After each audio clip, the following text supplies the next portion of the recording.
one swap. So you'll just have one less day to do this homework and one more day to do the other homework. How is the physical computing class? What's going? You guys enjoying it? It's good. It's been kind of hard. It's really hard. That stuff is so much harder than this stuff, actually. Yeah. Yeah. It's kind of you can't mess up. You know. Yeah, there's like only one right way to do stuff. Yeah, and then you. One time Taylor said she surprised mine worked at all. Oh, that's It's like kind of working. Yeah. Yeah, I can't fake it. So. It's also materials. Yeah. So much It didn't go so well, and it really worsened my grades and So I think that just let you know the reason why everybody is late is because I think that people realize they had to pack for the retreat. They're going to Oh, because you guys are going right after this. Yeah, and I actually- Oh, yeah. yeah. People are bringing air mattresses. Just bring like that. Got it. That's why people are parking vans and all sorts of Yes. van stuff is happening. It's fine. I'm definitely not offended or anything. Okay. Well, why don't we get started with presentations then? Who wants to go first? I'm not sure the best way to show mine would be. Is it something you can paste into the Slack, or is it something that you need to plug your computer into? I can paste my code and out some output, but I can't run it. Do you want to be able to run it? Yeah, I think so. Yeah, then just come up, and what we'll do is I'm just going to Well, I installed like a tool. Yeah. A CLI tool. That Got I'm it. using. Okay, well, why don't you, there's two ways of doing it. You can either, like, I think the best is just to... I don't have to demo it. I think that everyone's going to get it. We'll get it? Okay, What's well, yeah, happening, then fix minutes. you're welcome to plug in if you want to show everyone, and then it won't be on the live stream. Hey, how's it going? Yeah, you too.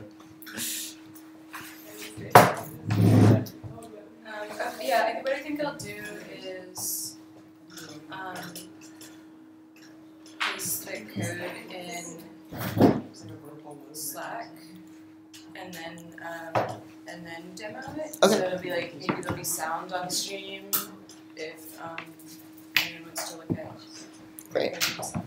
Get out of the way.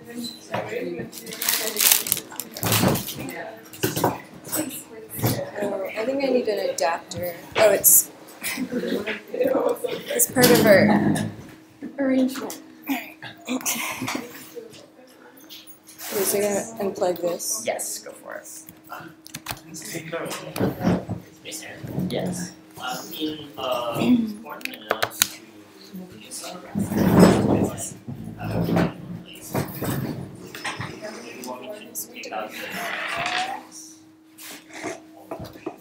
Don't put the live stream on. Yeah, like everything else is going. Interesting. Just because who knows what that's like. Okay, so what I'm going to do is Make like a this weird bigger. thing. So the live stream now is just going to look at you. No, it should look at the screen. What should we do? What weird thing are we doing? Oh, yeah. So I'll just go like this. Watch this thing. There we go. I just didn't do this the last time You I. go to system preferences. Okay, I can't. Okay, that's so small, you mean? Yeah. That's how we like it. Tiny. Okay. Displays. Yeah. Okay. And then do scale. The second option. What? Good. So scaled. Yeah, it's really hard to see. There you Oh, go. yeah, I think you have to do it for the other. And then you have to click like one of these. Yeah. You're gonna do.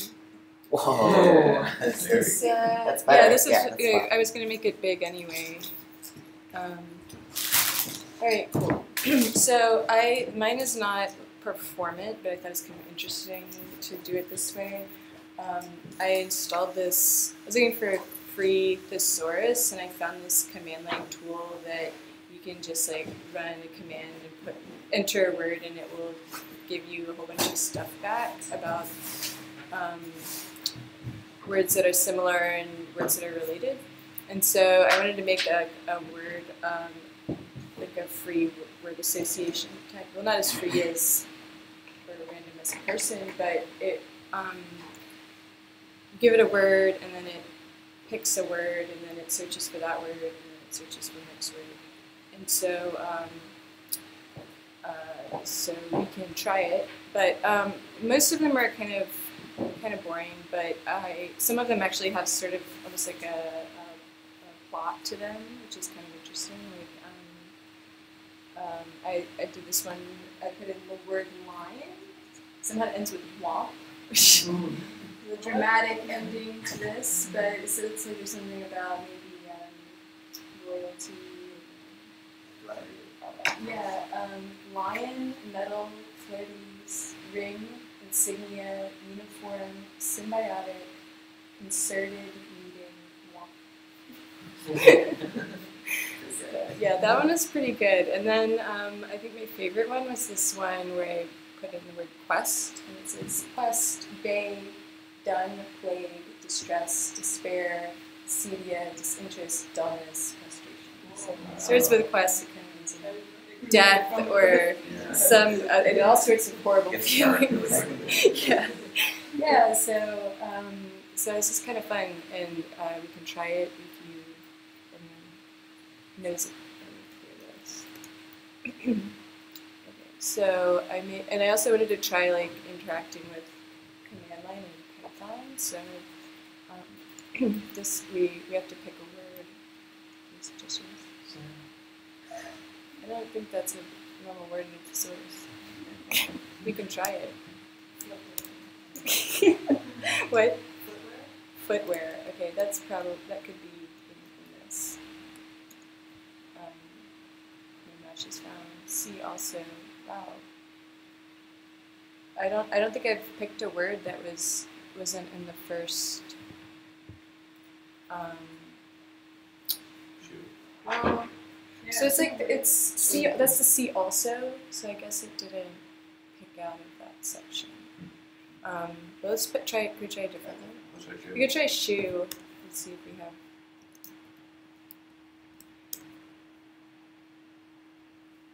Alright, so now it's going. And I had to make it so that there's like actually a lot of words that aren't found in here that are listed as results. So, in my code. Lots of womp. Yeah, it's, and like, this is kind of unnecessary, but I kind of like thinking that it's doing a lot. Because I think like we obscure how much searching goes on. It's like, I don't know. But a lot of things come with no matches found, so I had a loop that basically, if it doesn't find a match, it tries to randomly pick a different word and then try that one. And okay, so we got, and it's just rated out to a file. We got shoe, sock, clout, wham, bust, unsaddle, disenthrone, expel, abstract, esoteric. So it got pretty weird. That's cool. Very fast. I love wham. Yeah, sometimes they're very sensitive, basically the same thing.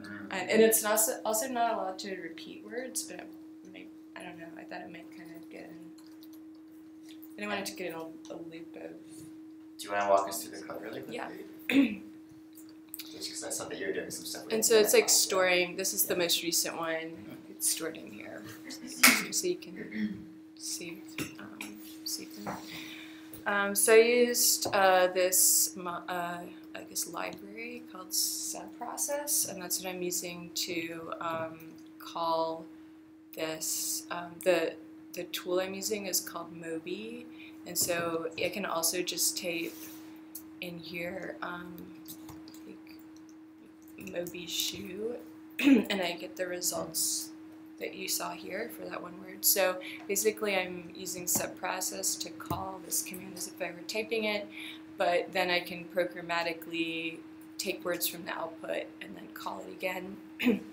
And also this line here on line 6 is the prompt.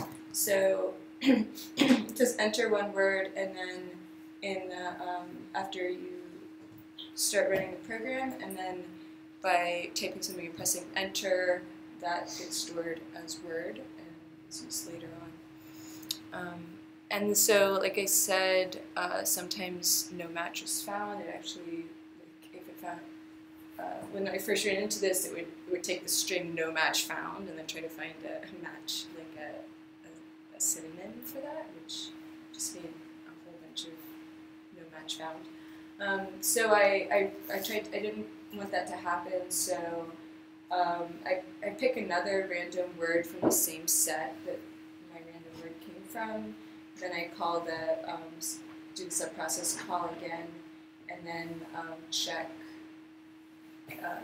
Just get more content for a different word, and then if the word isn't the string no match found or a word we've already found, I save the word in my list, and then the other is just sort of formatting. I wouldn't want it to search for C also. And I'm not really sure why I kind of was expecting by replacing the C also with the comma that we'd be able to get the C also words just as if they were in the top section. It doesn't seem that that's the case, so I'm going to look into that and see if maybe my parsing isn't quite right. And then the last part is just putting it in a file so I can save the good ones. Cool.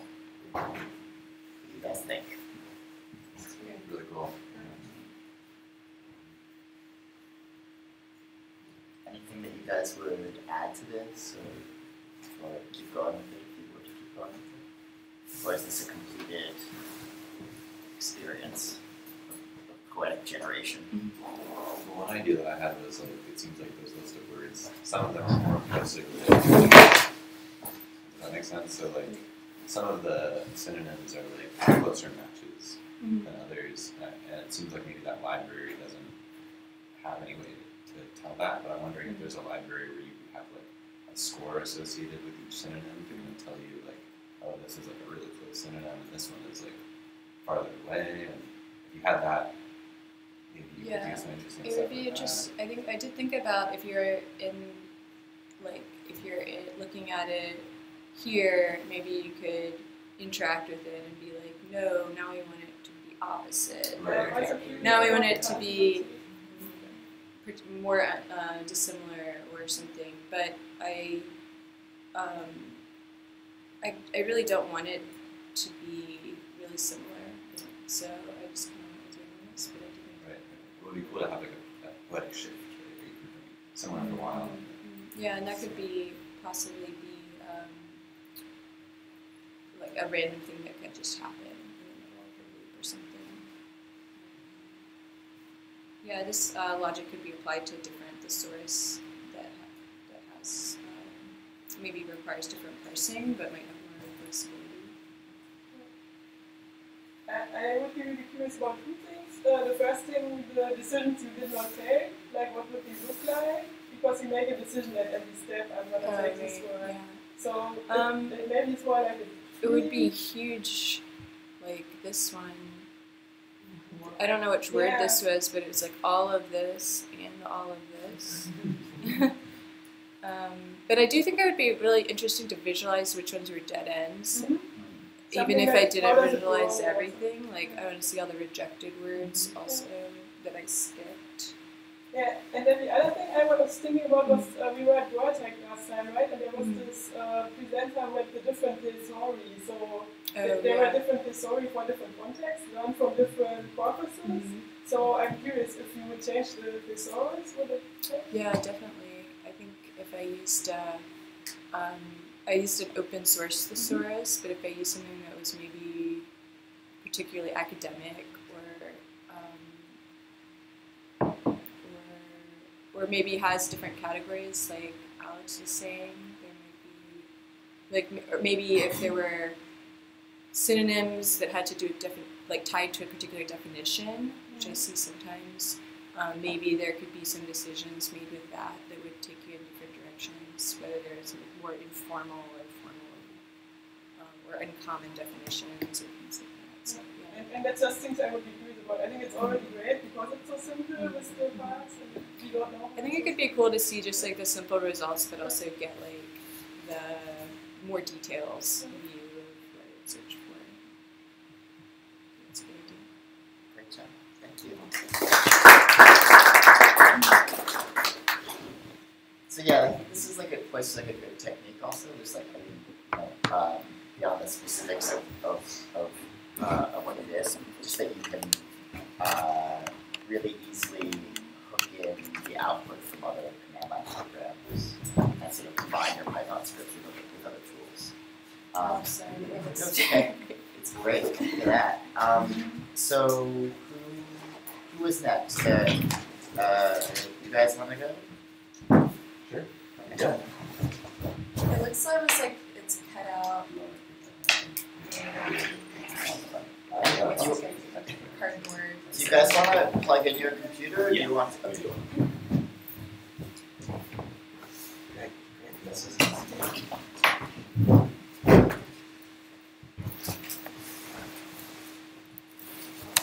And then just make sure that that computer is like kind of facing whatever you want on permanent record.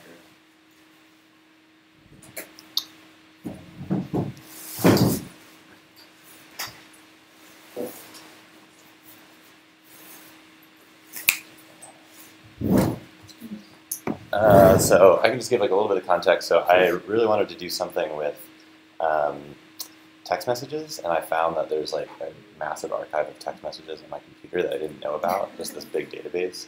It might be on your computer too. And so I have all my text messages going back to 2014, which are cycling on the screen right now. And then I collaborated with Greg to create kind of a weird searching tool. So Greg, yeah, we iterated through different ideas of ways to embarrass Alex programmatically. Some of these messages are, are very, very personal. We went through the idea that there would be sort of a competition where a message would appear. I would try to read it out loud so you could hear it. I'd be the only one seeing it. And Alex would go, oh no, this is really embarrassing, and would press a key. But when he would do that, the machine would learn that the words in the message are embarrassing, and then would try to find other messages based on that. But we didn't do that. But it's an idea that I'd rather speak it out loud. So what we built is more of a glitchy, noisy finder of embarrassment. So in a way, it's like you input words. I guess Alex can still like closes the computer if he's really embarrassed. That's the only like abort button that we let. Yeah, we just unplug it. It's your only option. But does anybody have, not necessarily an embarrassing word, but what do you think would be a good word to search through 4 years of text messages? And Alex has like an active social life, so you can like it's no, like really, like it's baby. All right, so.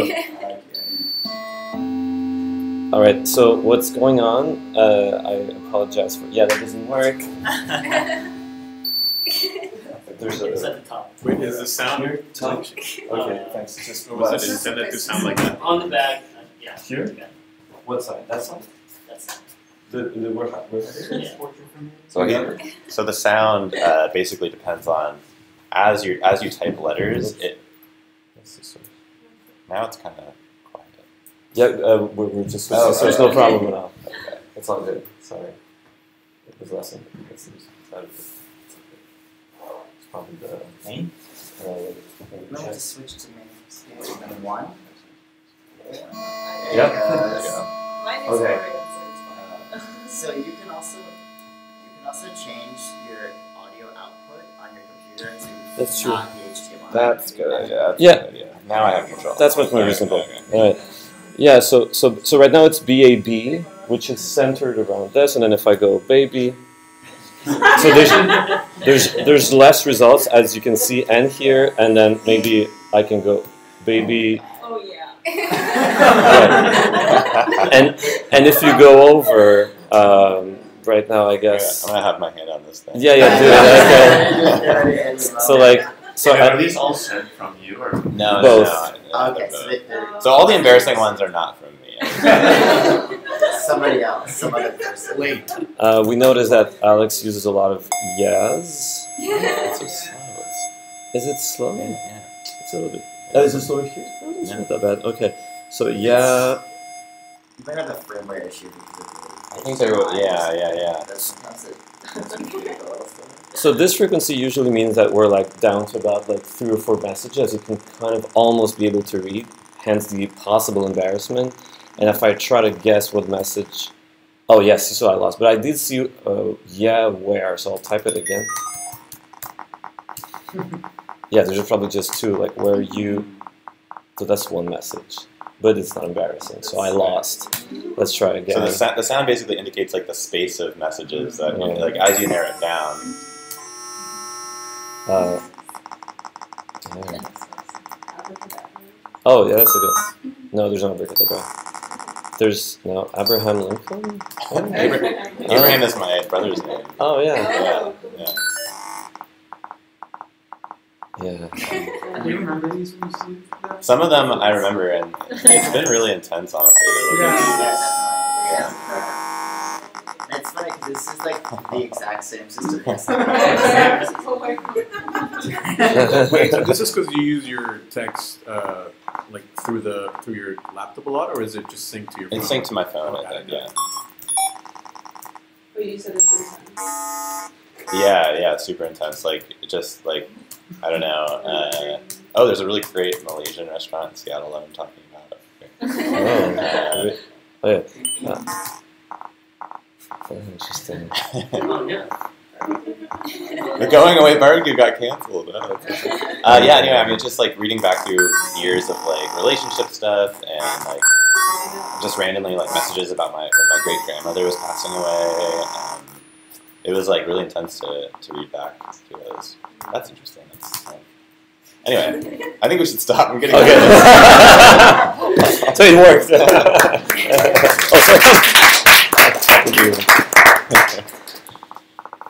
Thanks, guys. No worries. What do you guys think? Okay. So.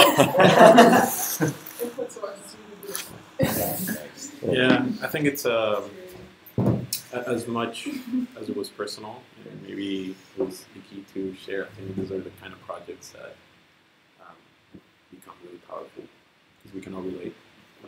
Right. But Does it sound gimmicky? no, No, love I really like this one. Yeah, That's cool. I really like the sound when you were typing. Beep, beep, boop, boop, boop. Especially. Yeah, I'm almost curious if you can make some sort of track with certain criteria about the messages and like put it out as a single. Oh, you mean like release? Yeah. I mean, So yeah, you can actually like little compositions. yeah, you could pipe lyrics while the song is going and go through text messages. Oh my god. So while you're listening to the song, it goes where? Da-da-da-da-da. Yeah. Are you guys familiar with this thing like artwork called listening post?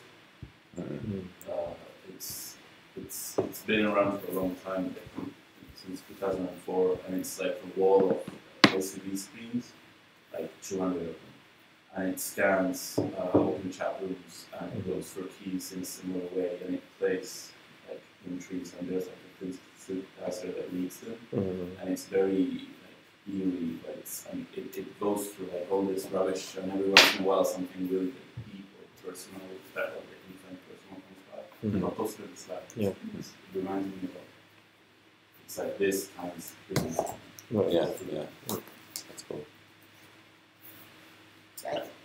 But no, I was thinking that like it raises an interesting point about like privacy and like ownership of text, and how I know there was a journalist talking about privacy and like the idea of your phone being so charged with like your own personality and like your own text, but also the privacy of anyone that interacts with you, right? So like you have like your own private messages, but also the messages that someone else sent to you. So like in the event that like your phone's compromised, you're also compromising. This journalist was compromising its sources, right? But and then in this case, you're using your purpose of like things that are personal to you, but also to like everyone that texted you, Right. texted to you. So it's interesting. When we use corpuses, like it's interesting to think about like who owns this data and like not only how it relates to, in this case, to you, but also to everyone else. So it's not only like maybe embarrassing for you, Right, but right, also, no, like, totally, like for everyone that you know, right? So Right, it's like, right. about that. Or like what are maybe the ethics that like using this material? Right. I mean, and we were talking like it'd be cool to publish this online, but it's just like there's no way we could ever do that because it would be there's no way we could secure the actual messages, and then it absolutely would be like a breach of.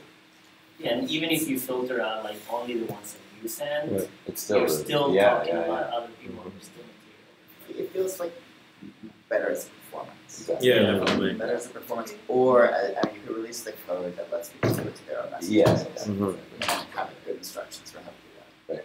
Right. But yeah, I would say you probably don't want to. I mean, or you could, but you know. But yeah, It's definitely a great performance. Yeah. One thing I will say is like the privacy thing is immediately what I thought of when I started going through these text messages, and like the feeling of finding this database file on your computer and being able to query it and search for words and like in this way that I've never done before. It really makes it feel not private. If that makes sense, like it makes it feel really exposed, and it kind of because like you have this idea that you're feeling with this physical object that you keep on your person. It feels very personal. But then when you see this database, I don't know, it allows you, it's just like, oh, well, duh, the government. Yeah, you know, it's it's the same if you like download all your Facebook backup or whatever, and people start looking into it, it's like, oh, it has all my like phone numbers of all the friends. Exactly. Yeah, how did you feel about the people you communicated with? Did you have feelings about that as well? Like the people that received the message and it was for them and they think it's private but not on the screen? Yeah, that's true. I mean, I think it's like, it's so noisy, and that was our goal to make it so like noisy and like anonymous that you can't tell like who sent the message or And like what you feel. It feels really weird. It feels like really emotional, honestly. Like, yeah, clearly, like I think it would be a problem to put it online, like super publicly. But what if the background color was a rainbow and we used 30,000 Clinton emails? Oh. Original? Great. Did you try with your own email database? I would be. Yeah, that's almost like a through this program. Yeah. It's almost like text messages are more Yeah. The only thing that I did with emails that was like kind of got to me was I also learned that the person took their own life, and I don't know why this added, but they wrote an extension that went through all of the metadata of your emails and graphed the time when you had email exchanges with one person. And I hope our friendships are not like that, and I hope I'm not like that, but like I saw a lot of friendships just start and end. And it's like, oh yeah, we did speak a lot for 2 years, and then that one. But that's like at a meta level. I could show that and it would still hurt. But at this level, I think actually the sound helps because it's as noisy as this is raw. No, it's super intense. You're very courageous of having done that. And yeah. Well, yeah, thanks a lot. Thanks, guys.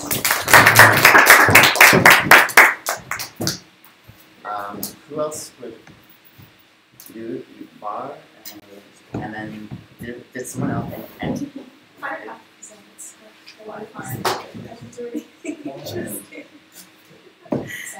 okay, so you want to skip this time.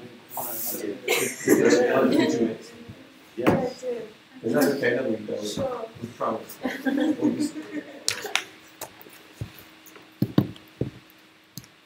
Is Slack open on here? Yes.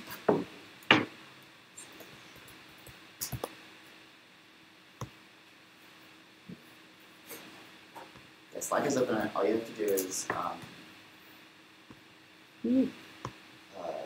just have to make the window small. So all you have to do is just go like this. And then just go here, and then here's Slack. Okay, so lately I've been thinking about how I'm gonna like explain the background info please. first because this is like not this is too long for anyone to consume as I talk about it, but I've been thinking lately about how, like, what introspection is dividing parts of yourself into discrete entities and having them dialogue between each other. And so I was thinking about, what if we do the opposite for thinking about the external world, and we treat two people talking to each other as though they're co-creating a single person who's delivering a monologue rather than a dialogue. And I wrote this like script that, so this is like a 10,000 word email correspondence I had with like someone who was like my best friend for a while, and we had like a really awful falling out. And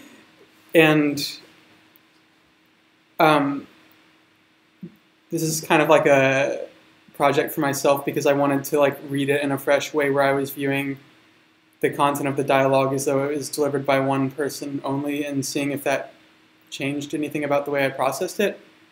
And then rather than just like simply shuffle the sentences up, I also wanted like a second layer going on, which is that I sort every sentence from shortest to longest, and it makes this, I don't know, it's really wild to like notice the ways that the emotional content of what people say like correlates to sentence length in different ways. And so like as I started reading this, it has like all these really short like expressions of either exasperation or like futility, or like you get like an emotional sense before you start reading any of the content. And also I don't feel that weird sharing this because it's like you don't know who said what. And I like noticed things because after a while I started to like not try and figure out who said what anymore, and it's like, wow, this person's being nice to themselves, or like this person's just trying to be humane with themselves, and that wasn't like clear to me during the actual email exchange because you're projecting all sorts of like antagonisms on the other person. But yeah, I mean, I don't know how long I should leave this up, but like the sort of middle range of sentence lengths is like very in the weeds with facts. Because basically, like I've like noticed that when a sentence is emotionally charged, it's either extremely short or extremely long, because you don't want to end it because you're really chaining everything together.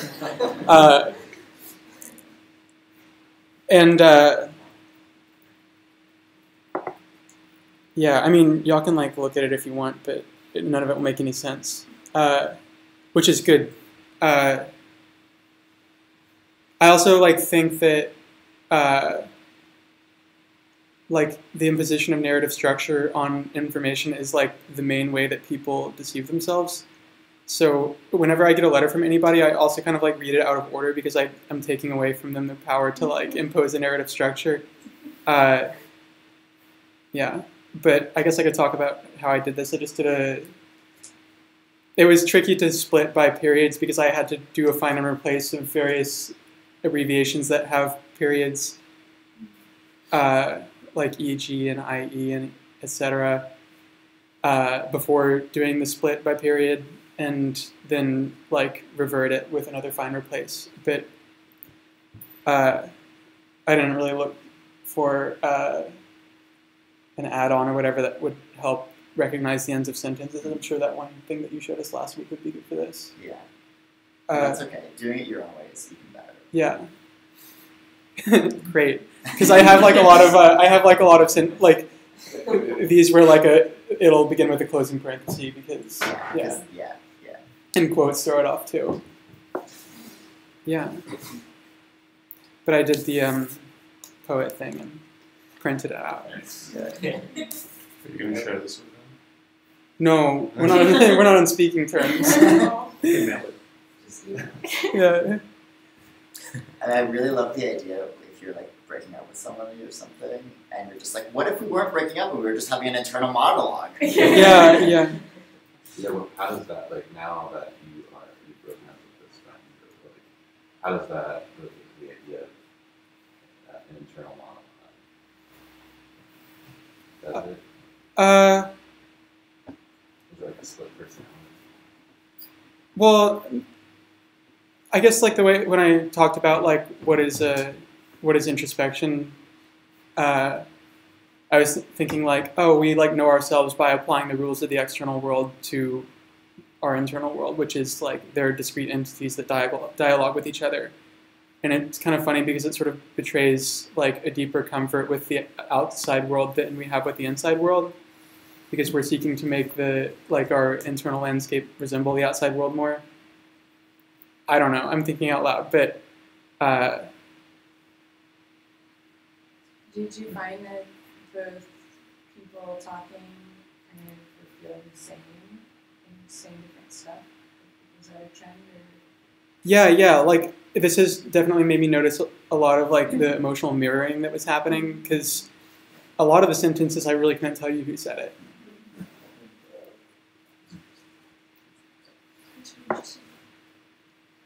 I think it's a wonderful piece. Yeah. And one of the reasons I like it is just it's so simple. What you've done is very simple, but it seems extremely effective to me. Just like this is like really intense. Like the very beginning of it, I thought was like really fascinating. Yeah. I think you're right. Like the beginning and the ending are sort of like that's where all the action is, you know. Yeah. And I would, I think it's great. And I'm also curious to see the same technique applied to other conversations. Like political argument would be interesting. Oh yeah, certainly. Like there's like all sorts of interesting like a text that you could or dialogues that you could stick this on. And I'm really curious what would happen. Any other thoughts here before we move on? Do you have something? Yeah, it's more like, do you feel your assessment of the situation changed a lot after this? After doing this piece? Yeah, especially because a lot of the short stuff is specifically exists to like describe how we're relating to the mid-sized sentences. Like you'll say something and then you'll say, "But I don't know," or like, "Do you understand?" Or and also like a lot of the shorter sentences are like linkages between thoughts. So I've kind of like tuned those out, and it's made it more clear, like, you know, what the TLDR of the whole thing was. Yeah. I think this is really interesting because we both started from similar places, like using personal text as our corpus. Yeah. But I definitely would say that like computers fits the definition of poetic really, really well, because it's like there's simplicity, there's not like fancy technical tricks because you don't need those, and it's like it's kind of vulnerable in a way that mine wasn't. I mean, like maybe I was trying to get there, but like mine is like really noisy and all over the place. Whereas yours is like really honest and Yeah. and it's really beautiful. It's really cool. I also think that if you like are overly vulnerable in such a broad way, it sort of cancels itself out because not one embarrassing thing sticks out. Right. This is the right level. Yeah. It's like, I was about to think back on that. I was really about it. Like sometimes the word like that is something that like when you see in this space, and it seems like this is like it helps. It like brings you to a better place.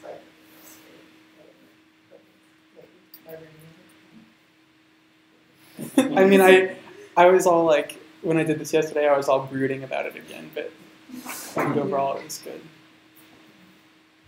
I was just curious, I think you might have mentioned at the beginning, but I think I missed it, but the length of the conversation and the time in which it happened. Oh, it took place over like 6 weeks.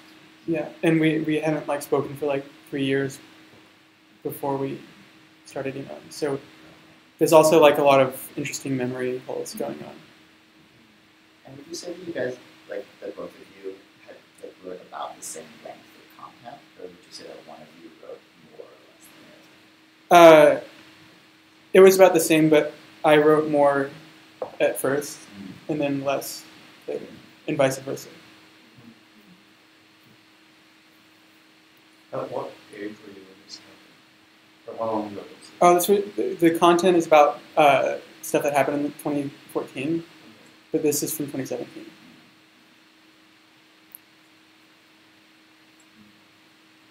Thanks, Miles. That's great.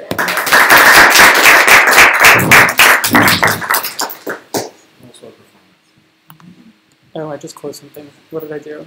It's probably Oh, it was Yeah. this.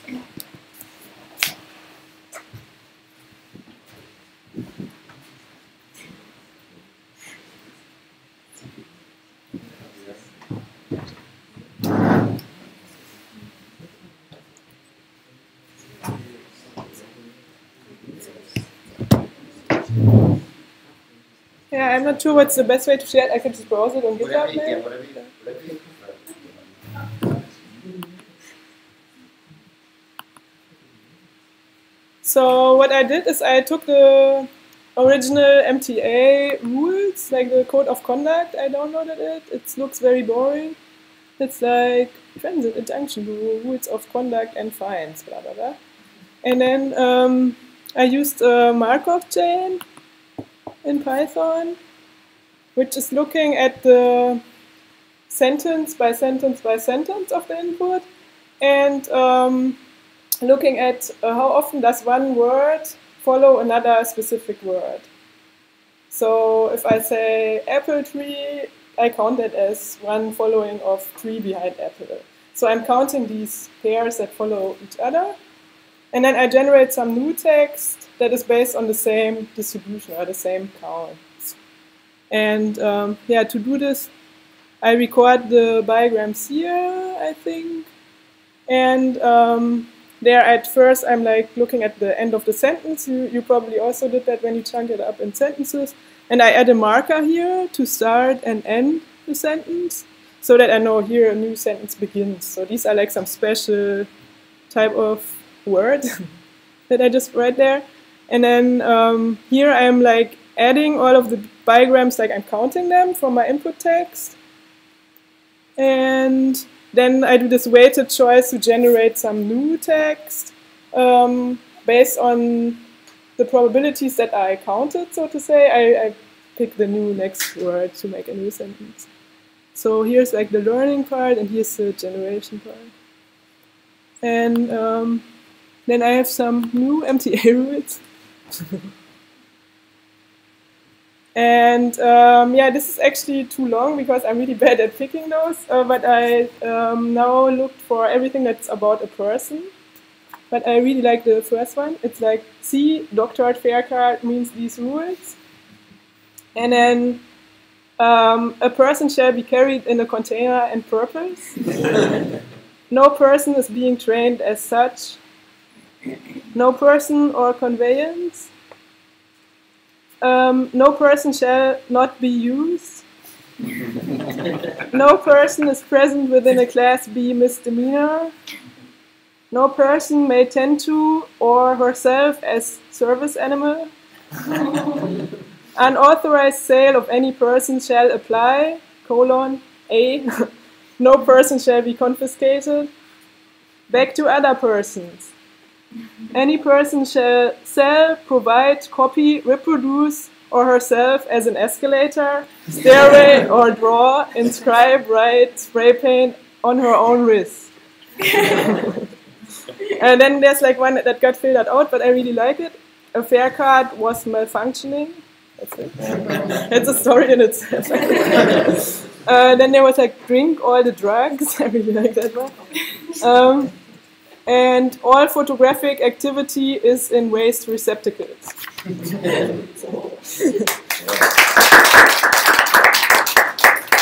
Yeah, and we could try out the script to like make some more weird rules and pick more. You could use any text also. Yeah, I could also use a different book. So I've used this before on my diary. That was like really creepy. Yeah, and it doesn't matter what language it is. I've used it on German text as well. It's using bigrams. Yeah. Do you guys know what a bigram is? Nope. Do we have it? I can go back to this thing. Bring the board. It's what? What is it? It's just in the other room. Oh, yeah. Bring it. And the add background. It's just easier to do it on a board.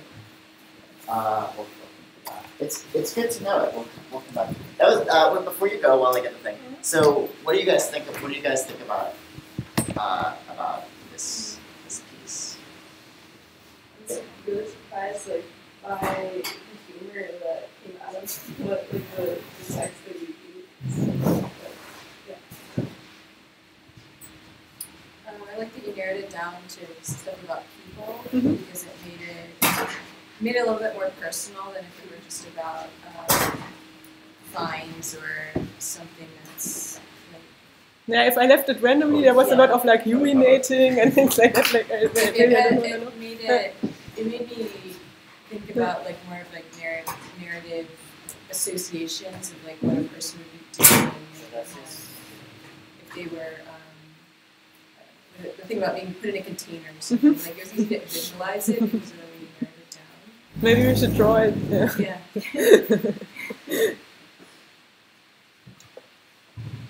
And what do you guys think about this mathematical approach?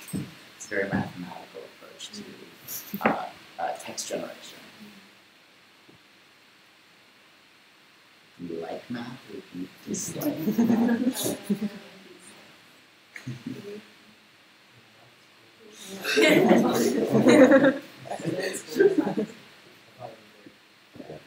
This is maybe like a strange connection, but when we're talking critical theory about the black goo universe, that like idea of goo, and so this is kind of like MTA goo, like you get the substance from the text and then just do it all out.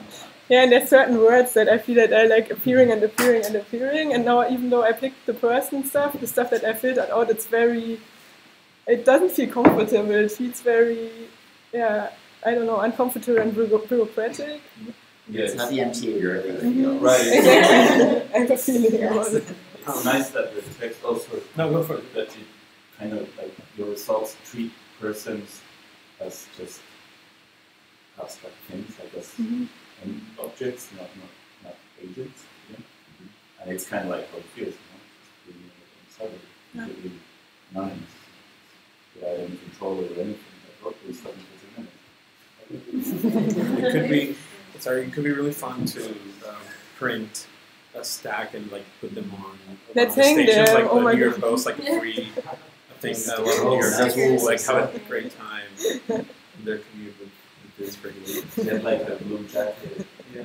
Oh my God, I want to do it. Just like give them for free, it'll be fun. Related to articles about agent or not having control or something as a person on the subway. I'd be curious to see what kind of rules you got about authority.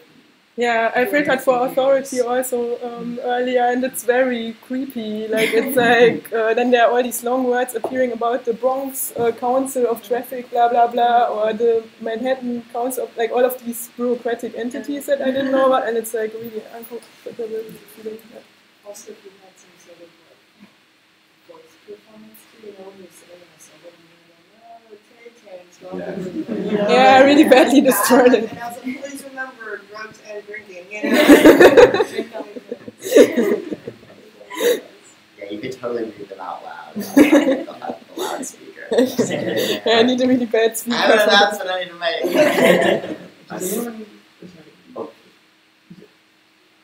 I just find it like, this is like a random comment, but you know when they play that thing, it's like, crowded train is no excuse for an inappropriate cut. And I always play it when the train is really crowded, and you're like, oh God. I can't get an idea. It's like, I don't think anyone had any ideas until. If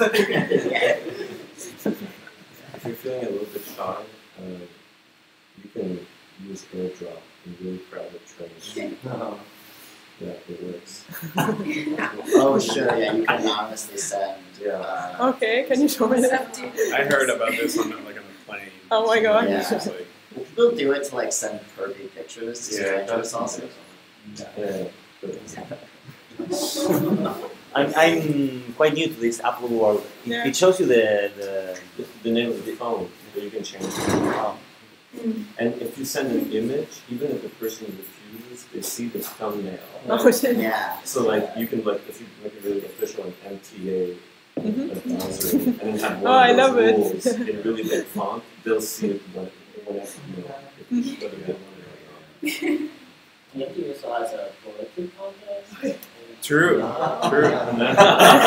True. Yeah, they have those poems. Yeah, They have the really bad poems. On this thing. Does it have to be Make for a- the this is abuse a by better, people? better poem than those poems. Yeah. You should share this.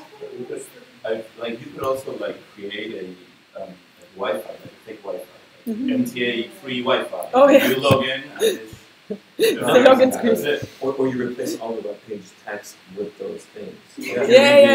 You make that like a splash page, like that's all you get.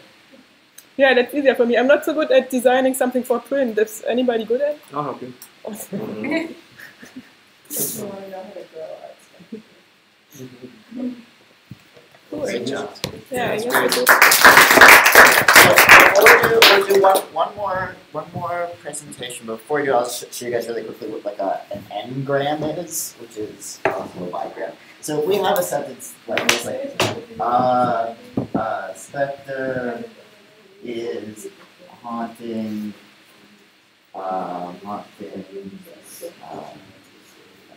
Europe.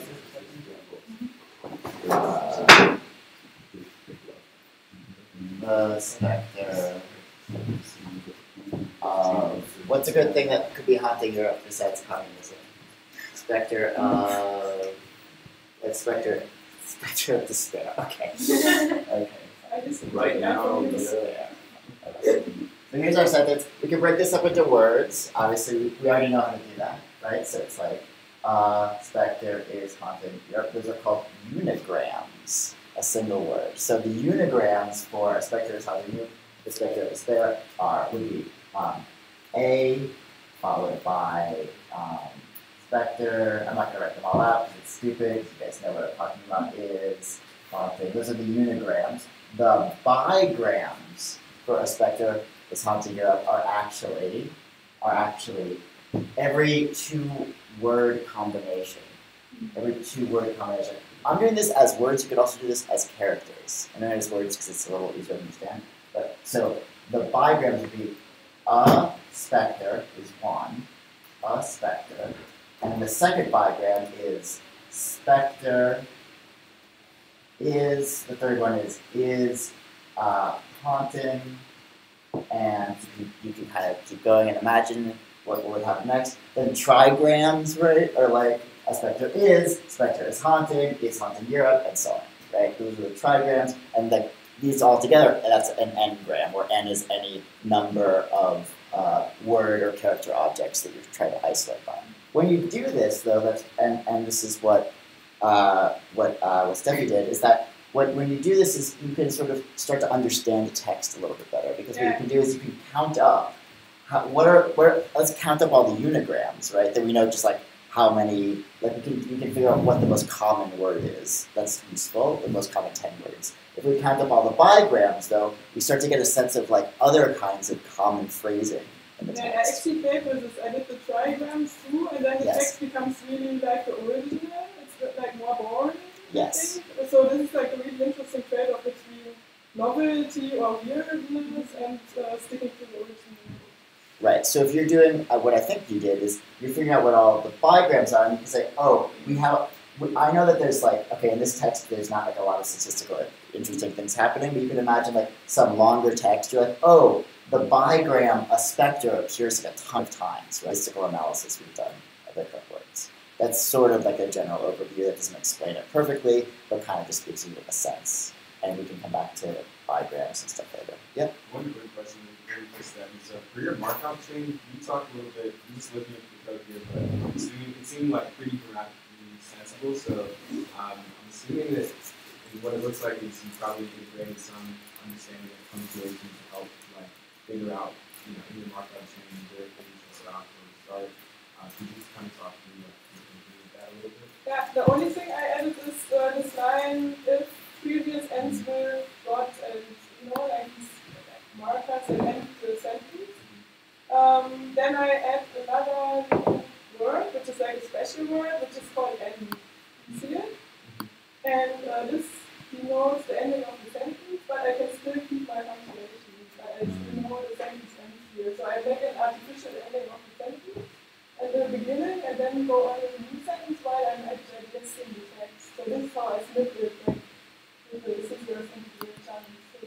then when I generate a new sentence, I start from the starting symbol, which is created before the sentence starts. So the next step after the starting symbol will be all sentence beginnings based on their probability of working. That makes sense. So basically, for a student show that as you use this markup chain, you're like starting and stopping sentences with fragments that with sensitivity at the yeah. And it really gives the text a lot of structure because at the beginning I didn't reference, and then it's more like somebody talking randomly, flowing forever. You don't know where it begins and ends. And as soon as you add this marker, it sounds like a sentence. Okay, so you signed up earlier. Are you still into it? Yeah. Okay, good. Okay. And then you can go next week. I mean, we asked for it.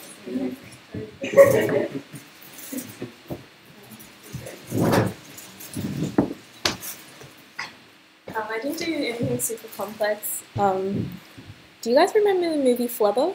Yeah. I really like that movie, and I think about it all the time. So I just found the word flubber and the two words before it. That's good. Yeah. Wait. Where did you find Oh, Wikipedia plot description from start to finish. So work on flubber, stabilize the flubber, testing the flubber with a flubber. He uses flubber, idea for flubber, effects of flubber. He gives flubber and steal flubber. To save flubber, Weebo unleashes flubber along with flubber. No.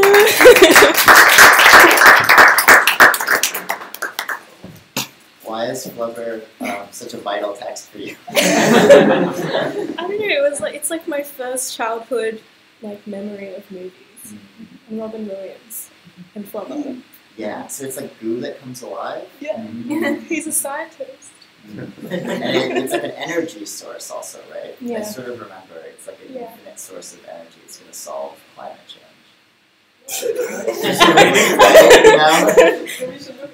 Yeah, I probably have to rewatch it because I don't remember. But yeah, I just like Flubber a lot. And it's like sometimes Flubber is his name and sometimes he's a thing. So yeah, it's interesting. How did you come up with the idea? Like, were you just reading a Flubber Wikipedia page and then seeing the words that came before Flubber, and you're like, oh, that's interesting. Yeah, okay. Yeah.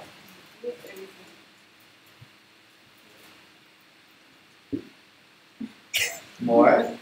Well, I think mostly as Alex's question about if you use the script. I'm just curious, did you consider that, or it's very interesting stuff. So it's like the movies, like subtitles of text. Oh yeah, I didn't think of that. No. No. It's just are those widely available?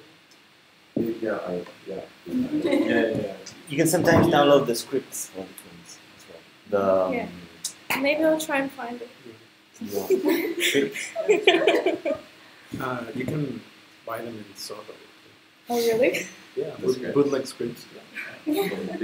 We can rehearse Flubber. We can do a school play. It'd be so great if you went to the script guys on the street or whatever, just like, I need this for Flubber. Well, it actually reminds me of Sheldon, where with the beer. Like there's also repetitive rhythm. And also, as with Sheldon, I find it's interesting because maybe with beer we knew it was going to be beer, or it was such like a important moment. But in this case, it's almost like at every sentence, I'm wondering if you could warn words, because in a way it's almost like a punchline. Whatever comes before you're like, blah, blah, blah, it's like, oh no, flub. It always ends. It's like you're always, it's like a very long joke that ends in a not disappointing way, but like but the repetitive thing makes it really funny. Direct response. Ads that run like super late night on 3 times. I mean, I think what I would do next week is I would find other words, like other nouns, and then just replace all of them with flubber. And then do this with kind of infinitely long, just there's sort of infinitely long of this list of things. I guess it's that you kind of do with flubber, or that flubber that result in Flubber in some ways. Yeah, I think it's again like I think it's very simple, but also like kind of an effective thing. And I think the reason it's effective is that right. Maybe some sort of menu or something like that. Like the recipe. Is it easy to find like all the nouns? Yeah, we were going to do that today, but we don't have time, so we'll do it next week. Oh, cool. But it is really easy to find all the nouns. It could be interesting to like find nouns if there's something clever, but then like generate like something that has like stage directions and like everything. So maybe someone would be talking about clever and someone would be like, doing stuff. But it wouldn't be the movie, it would be something like this. So you can make your own play. Actually, I think it is a great source because in the script, about half of the flubbers are just, the word before is just the. So actually, if you had used the script, it would have been way less interesting. I mean, this is kind of like the bizarre thing in computer when you go super deep into a thing that you're like, it's okay. Like the pages for every Simpsons episode is often longer than the biography of somebody who's really important because that niche, or like train, like this train niche on Wikipedia is extraordinarily precise. So it kind of feels like it's sort of like you got into the. There's somebody who's super interested and was describing it, like to say flubber, to do flubber. Is this your Wikipedia stream? I wrote the article now. You could also try like IMDb summaries or something. Yeah. So it'd be like a bunch of different people describing the same Yeah, they have like funny reviews and stuff. This also reminds me of, has anyone ever done improv before? Yeah. So, I want to say I played one game where you're given like a phrase and you have to say whatever. You can say whatever, you just have to say some phrase.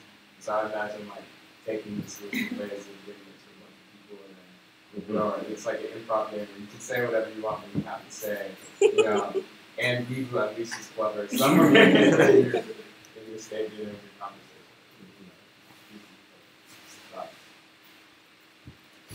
Thank you.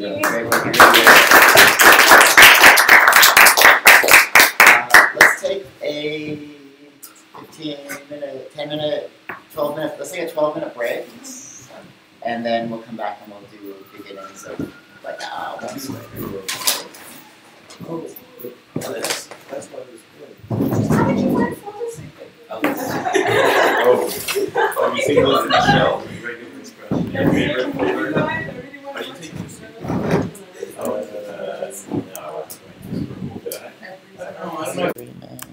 And then I'm going to make sure that this is happening. Is this happening? Okay, cool. I'll just put this in the Slack. We're back. Okay. Yeah, so your homework assignment for, and again, I mentioned this earlier, but it's I'm out of town on Thursday, so we're swapping. We're going to do this class Wednesday instead. And physical computing is going to be Thursday. So we're on Wednesday. So your homework for next week is going to be to make a giant list of something. And I'm going to hopefully have enough time to show you how to do that today. If I don't quite have enough time, I might send you some extra resources just so that you have enough knowledge. We went a little bit longer than I had intended to with the presentations because they were so good. So this is like the introduction to web scraping. What is web scraping? I mean, web scraping is just taking a page like this, and it's HTML, it's CSS, and just extracting elements from it that we want to, and putting them on our computer in a way that we can manipulate them and use them for something. So in order to understand how to do web scraping, which is basically, again, just like sort of automating the browsing of websites for us, we have to first understand, quiet in the back! We have to first understand just a little bit about HTML and CSS. And who here has some experience with HTML and CSS? Does everybody? Not quite everybody. Almost everybody. You don't. So I'm just going to go over it.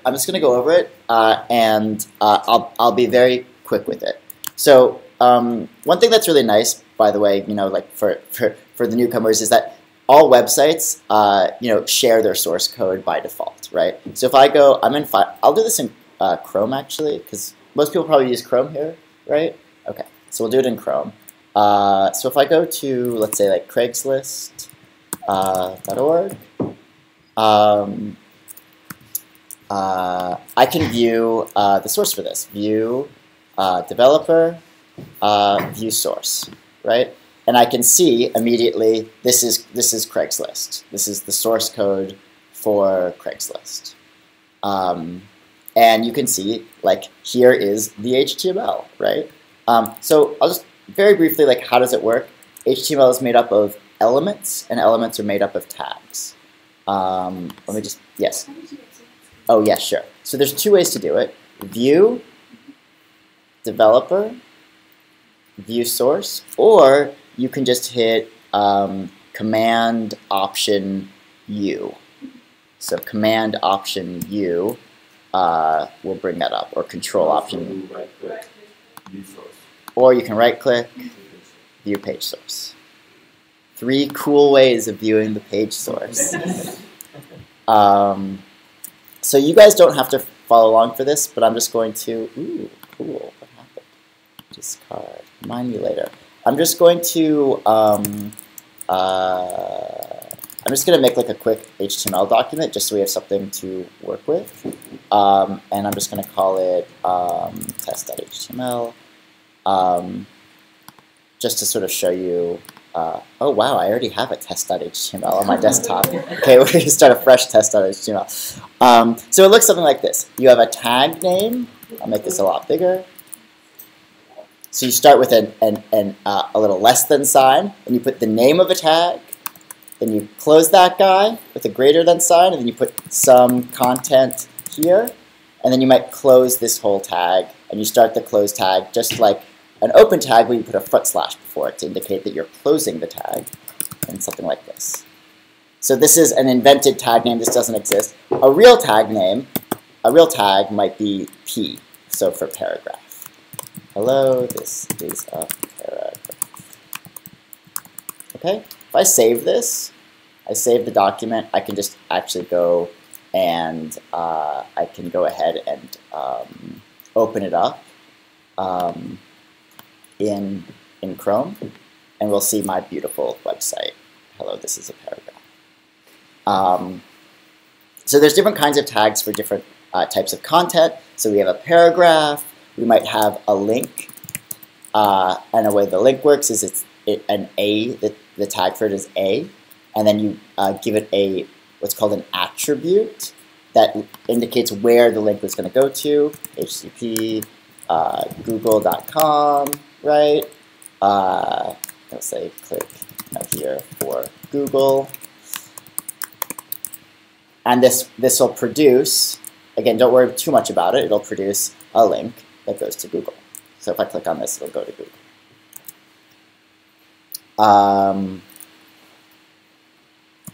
Other tags that are important, div just stands for an arbitrary division. I'm some content. H1 is a header. I'm a header. Like a big heading tag. And let me close that properly. So if I reload again, we'll see it looks like this. Then there's H1. There's H2 also, which is a smaller header tag. H3, an even smaller one. Right. Okay. So we have an open tag, some stuff, and then a close tag. And the other thing that you can do, and that you'll see this frequently, is that you can have attributes. Attributes on tags also. And so an attribute gives kind of like additional data for the tag. Sometimes it has a function. So some tags have specific attributes that only work with those tags. So href is one of these attributes. Href only applies to the A tag, and that says where should this link go to if the user clicks on it. But there are 2 kinds of attributes that we're going to be dealing with most frequently as web scrapers. And these are attributes that can be applied to any tag. and those attributes are ID and class. So again, very quickly, I'll have a paragraph tag, some paragraph, and then I will give it an attribute called ID, and I'll say ID equals, and then in quotes, a very important paragraph. And all this means is that what it does is this ID attribute gives a unique identifier to this particular element. Only one element on the page can have a particular ID. Don't worry about it too much, that's it. The other one is called class.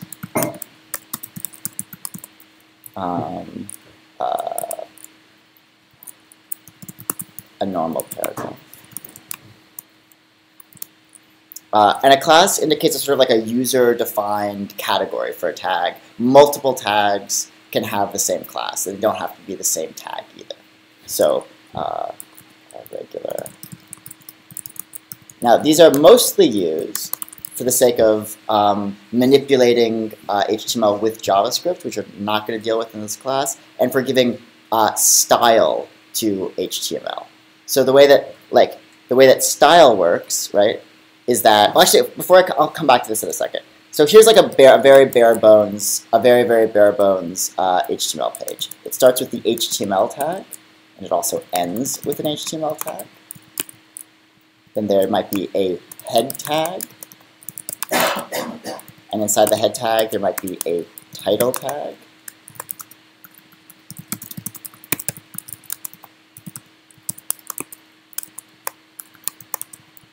And then finally there's a body tag.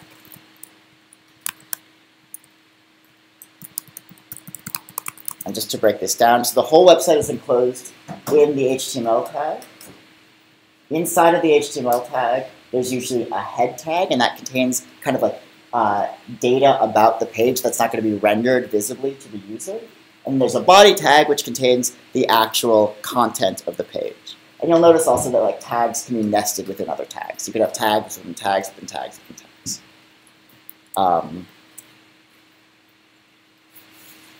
Okay. So also like the indentations here are like totally optional, but they sort of show you what the structure of the page is. Okay, so that's like HTML in an extremely dumb nutshell. That's probably way too fast, but you'll sort of feel it after a while if you're not already used to it. So the next part is CSS. So this is like the content of our page and sort of the structure of it, but not what it should look like necessarily. So when you, like a lot of tags have sort of like default styles that are associated with them. So for example, H1 makes the font kind of large and it makes the text bold, right? Paragraph, the paragraph tag puts a bit of space between the top and the bottom. A tags by default are colored blue. Okay. But you know, obviously this doesn't like do very much. So what people do is they add CSS to style their page. CSS stands for Cascading Style Sheet, and it's a sort of like language specification for giving style or design to HTML. Again, like it doesn't matter too much. What matters for us is are the rules by which CSS styles are applied to HTML structure. Because the way that we give style to our HTML is going to use the exact same. We're going to use the exact same syntax for doing that as we are for extracting elements later from our page, and I'll show you what I mean. So I'm just going to add like a style, like a style sheet to this page.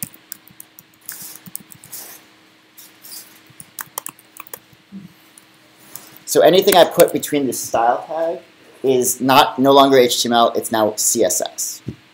So the simplest, so the way this works, the way a CSS style works is you have what's called a selector, and then you have a set of rules. And a selector says what HTML element or series of elements does this style apply to. So I'm just going to write P, open squiggly bracket, and close squiggly bracket. And what this means is we're going to do something to all of the paragraph tags, all the P tags, that's between the brackets. So I'm going to say, and it doesn't matter what I'm putting in here, just font, we'll say color red. So, and I'll just reload so you see what it does. So what this did is it made all of the paragraph tags red. Okay. And the basic CSS selector says, that's better, you can just put in a tag name, and then it does that to all of the tags. You can also say, I want to style tags that are inside of other tags. So I'm gonna in this first P tag, I'm gonna put in a B, which stands for bold, like this. So if I reload, you'll notice that paragraph became bold. So I can also say add a new style that says anytime there's a B tag inside of a P tag, make that color orange. And make it, make the font really big for some reason. So the first style selector that we're looking at is just the name of a tag, and that affects all of the tags on the page. The second selector we're looking at is two tag names next to each other, and this means if there is a B, the second one inside of the first one, then style that second one inside of the first one. So anytime there's an instance of B inside of P, style that.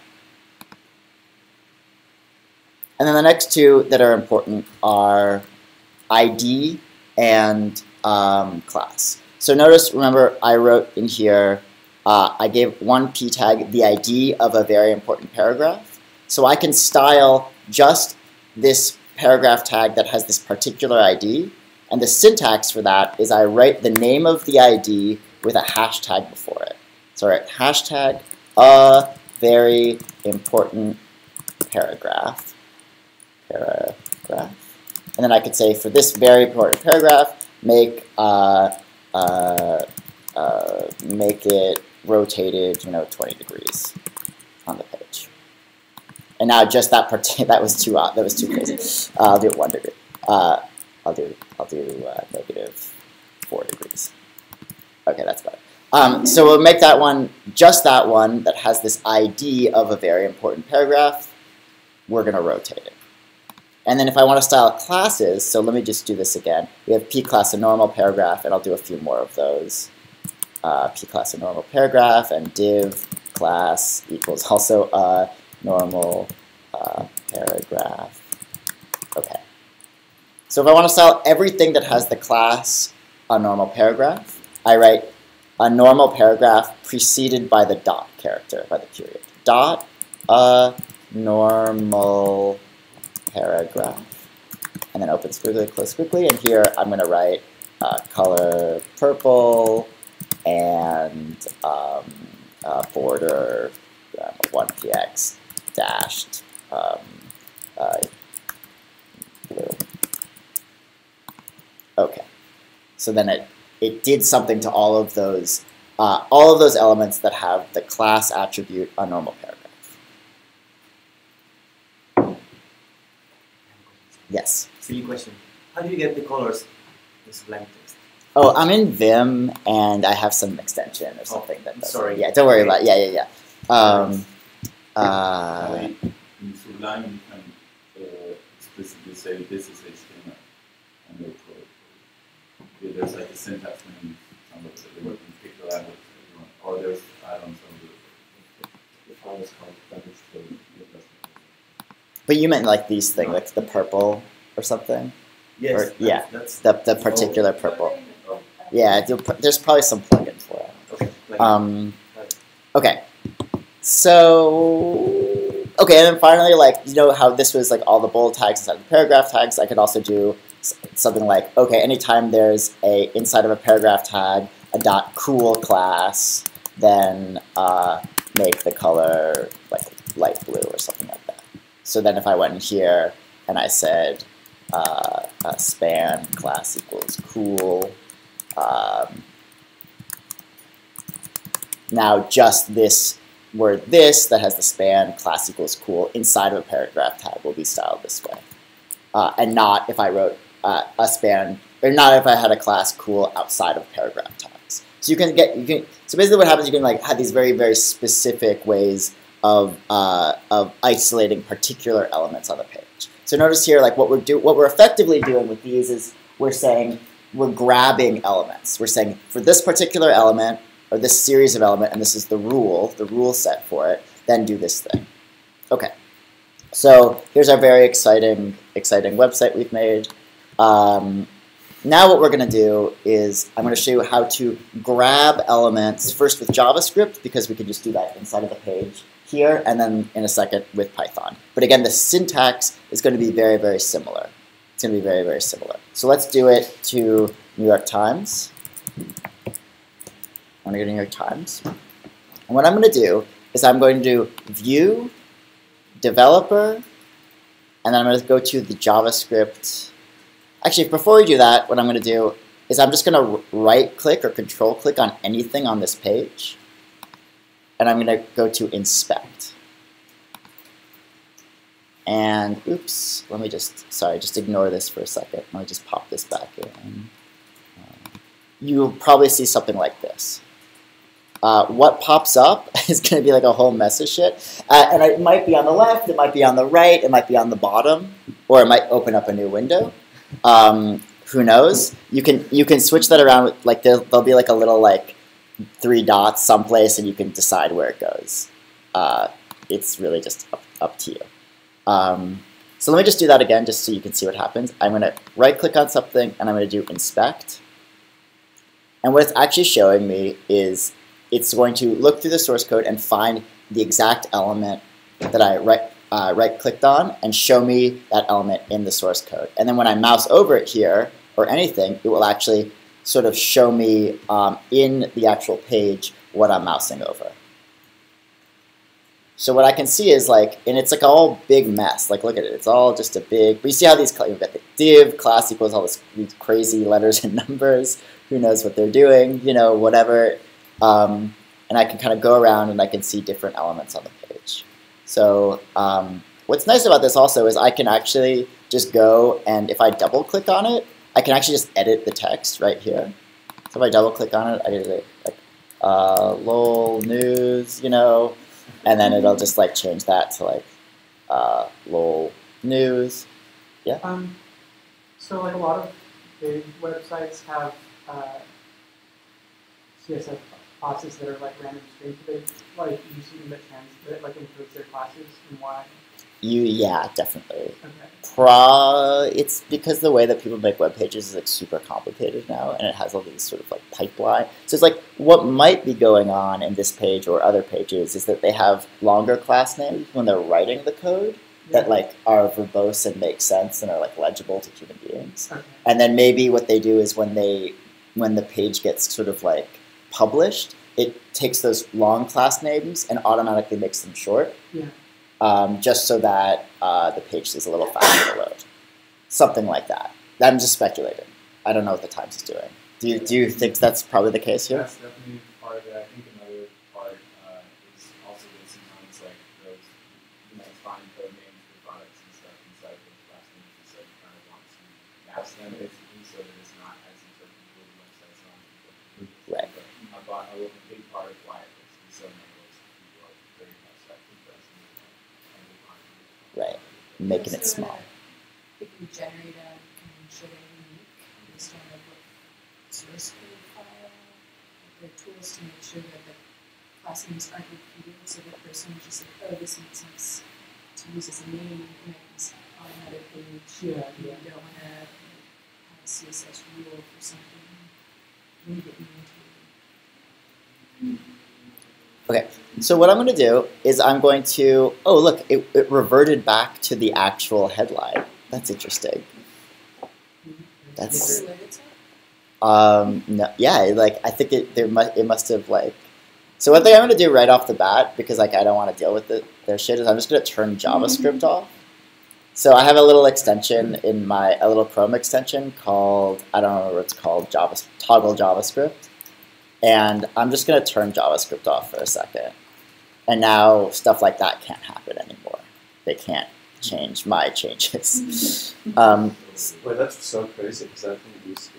At the times? Yeah. Yeah, it's definitely. I mean, last time I taught this class, it wasn't the case either. Yeah. So it's changed in the last few months, I think. Yeah. But I think probably what's happening, my guess would be that they have some system that's like constantly updating the headlines in case they change the headlines and you just have the page open, you know? What is reality? Okay, so I'm gonna right click again and I'm gonna do inspect.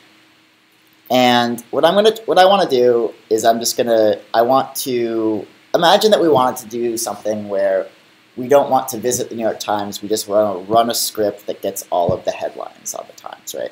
The New York Times probably has an API that lets us do this for free, but we're just going to do it in our own way because it's more fun. So probably what's going on is that, like, if you'll notice here, and this just takes some figuring out, but I'm seeing that this headline is in an H2 tag. The class name is like totally batshit, right? But it's in an H2 tag, and that's actually really easy for us. It's just like easy for us to deal with and understand. So that's an H2. I wonder what this one is. Let's look at this one. This is an H2. Okay, so it looks pretty good that like most of the H2 tags are probably going to be headlines. So I can go. What I've done is okay. So that was in the Elements tab. I can go over to the Console tab, and I can do something like this. I can say var. Let's say let. Let's say var. It doesn't matter. Headlines equals, and then I better make this bigger for you guys.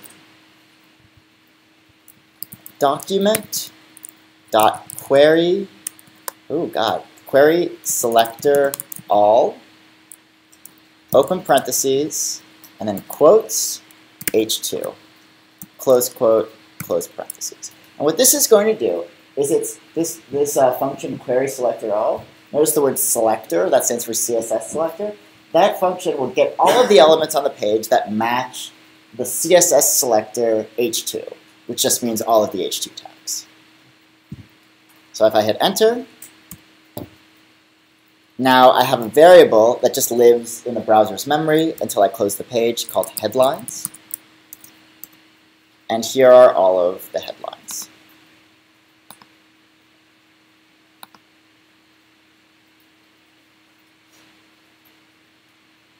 And I can iterate through them, just like, because they're in an array. I can say for var I equals 0, I is less than headlines, headlines.length, I++, and then I can open and close. Sorry, this is, I know, very difficult to see. Maybe I'll just make it a little bit bigger. That's a little bit better. Now we can't see this as well, but we can see this better. And I'll just say, we'll just do console.log headlines I.text content. We're going to do this all over again in Python in a second, but this is how you do it in JavaScript. And all this is going to do is it's going to go through each headline, and this text content attribute just says, give us the text of that. Give us the text of that element. So I hit enter, and then here are all of the headlines. And there's a few things that aren't headlines, like site index and site information navigation. But most of these are the headlines. The Bidens sort of love fest.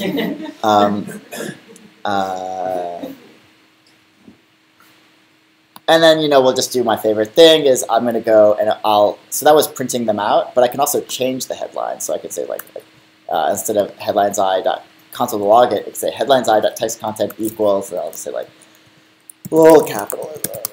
Okay, I hit enter, and then it changed all of the headlines to just say little capitalism. And then, you know, we can just go, I'll close this real quickly, and I'll just go, you know, just do a quick goal. And then we have, like, we made a fake news, you know, okay, right? So you could imagine doing that, you know, with any website. Very exciting stuff. I'm going to open up my console back again.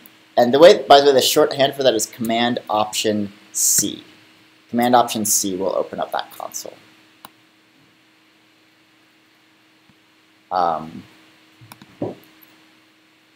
So we could imagine getting other elements also. It's pretty funny. Okay. Do you guys have questions about that so far?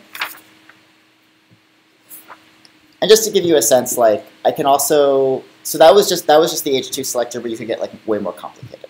So wait, for that you defined the variable headlines and then you just completely just wrote headlines. The first thing I did is I wrote var headlines equals document.query selector all H2. Oh, and then the second thing I wrote was just headlines. And if you just type a variable name that you defined, it'll just print out. It'll just show you what's inside of the variable name. So what's inside headlines right now? Is it like what kind of variable is it? Is it like an HTML? It's an HTML tag. Yeah, it's like it's called a document object basically. It's like a special kind of JavaScript object that sort of refers to or points to like an actual tag on the page.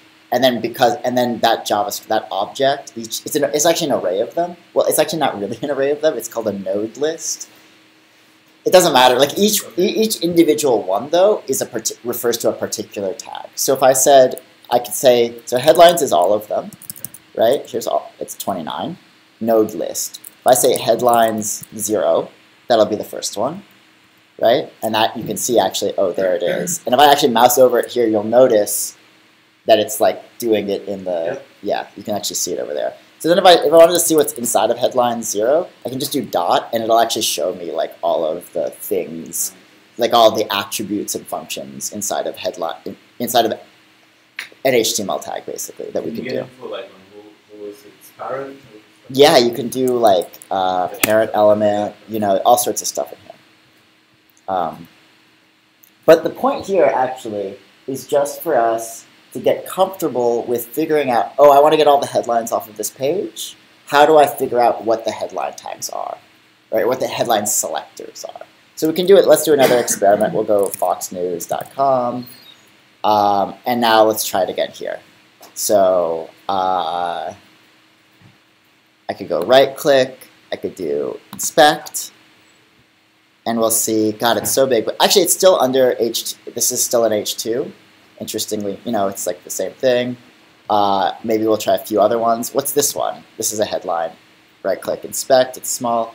This is an H2. So actually, we could do the exact same thing on Fox News. Let's pretend though that it's not an H2, or let's like not worry about the H2. The other thing that's in here that's interesting is we see H2 class equals and then this human-friendly title, right? So if we wanted to get it by that way instead of via the H2 tag, we could also just write dot title. And this gets all of the elements that have the class name title. So we can just do that, and then I can just run the same code that I ran the last time by hitting the up arrow, right? So I can just do this here also, and that's nice.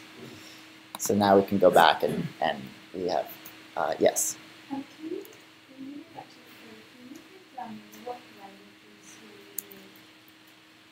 Go back over. It's very confusing, isn't it? So this is JavaScript. Yes. This is JavaScript, and I didn't explain this very well, but basically like what's going on here is that browsers like Chrome and Firefox, they have the ability for you to execute arbitrary JavaScript on the web page without having to like write your own like JavaScript file. You could just have this little interactive console where you can just execute any JavaScript you want to.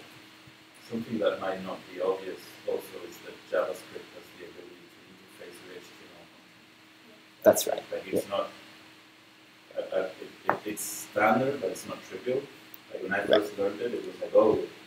Right. So JavaScript's like a scripting language that you use in websites to like control the content or manipulate them or make them interactive in some way. Okay.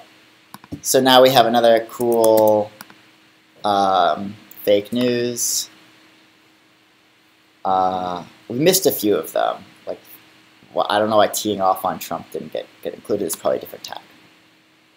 or it might even be part of the image. No, it's not. Anyway, okay. So let's do this then. Let's do this with Python.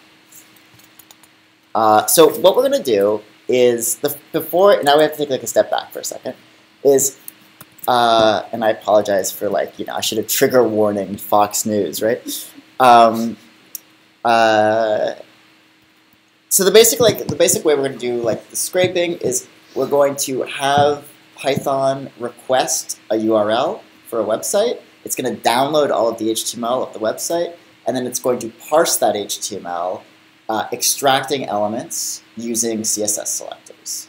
So like the part that was in the parentheses, where it was like document query selector all and parentheses h2 or .title, that's going to be the same, but the other parts of it are going to be a bit different. So instead of opening up the browser, we're going to have Python do it.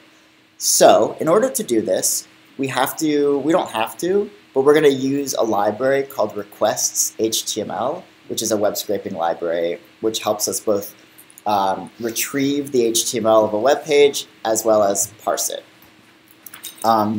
So this library, I'll just go to it, requests HTML. Let me just see if I can.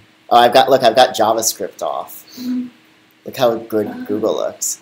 Looks awesome.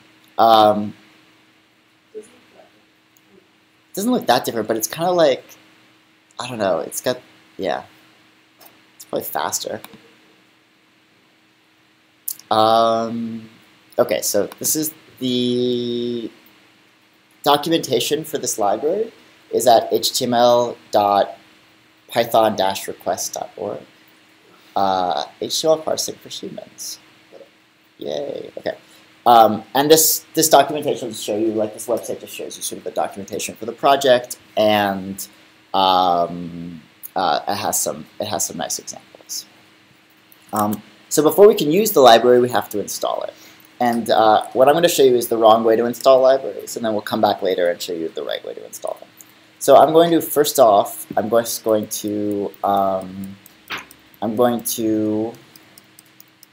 my terminal open, and what I'm going to do is I'm going to install requests HTML. So the way that we do this, the easiest way, is you just type pip3 install requests _ HTML. Now, so we saw like last week that you can, so it's like request HTML does not come bundled with Python, right? It's like a library that exists in a Python package management system, but we have to explicitly, first of all, install it, and then we have to explicitly tell Python we're going to use it. Pip is a command line program that comes with Python that helps you install packages from third-party sources. And pip3 is a version of pip for Python 3. So it's not so basically like if I type pip, it might be right or it might be wrong. It's very confusing, but basically like most of you are going to have two versions of Python in your system. You're going to have Python 2, which came with your computer, and Python 3, which we installed with like Homebrew last week, right? So if I do pip, it might use the version of pip for Python 2, in which case it will only work with Python 2. So that's why we're going to type pip3, and then it'll use like the right version of pip, probably. So I'm just going to hit enter and see what happens. And I already have it installed, so it's fine. What happens when you guys type that? Pip3 install requests HTML. It worked? Okay. So the next thing to note is that this installed it on your sort of like globally for you and not specifically for any particular project, which is kind of a bad way of doing things, but it's just what we're going to do today because I can't be bothered to explain how to do it right yet, but we will talk about that probably next week. So I did pip3 install request HTML, whatever. Now what I'm going to do is I'll just make a new file. I'm going to call it nytimes.py. Touch nytimes.py. And then I'm going to type open nytimes.py. So remember, touch just makes a new empty file, and open will open that file in our default file application for that file type. So here is nytimes.py. And at the very, very top, what I'm going to write is I'm going to write from requests underscore HTML import capital HTML capital S session.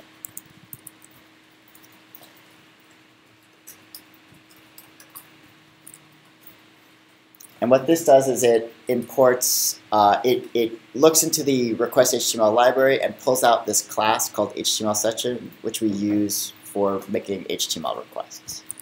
And let's type session equals HTML session, open close parentheses.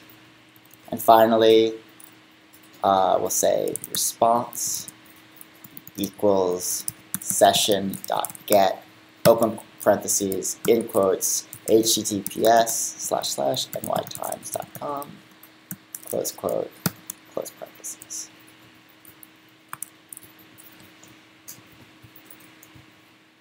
So like every time you write a like a scraper with requests HTML, it's going to start something like this. These 3 lines will probably be common.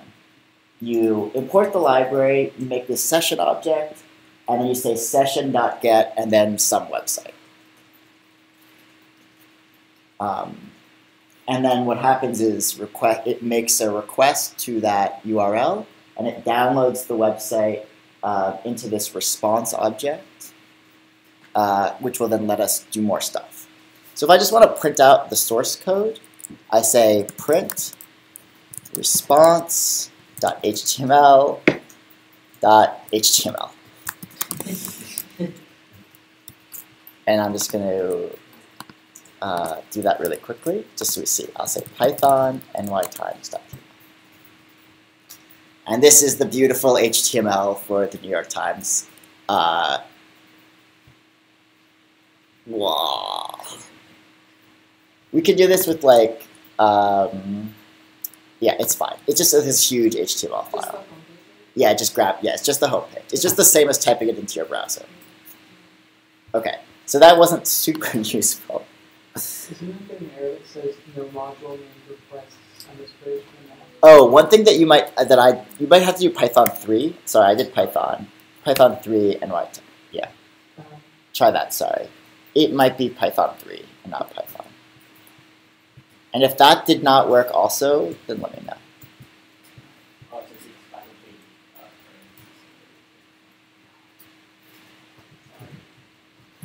Okay.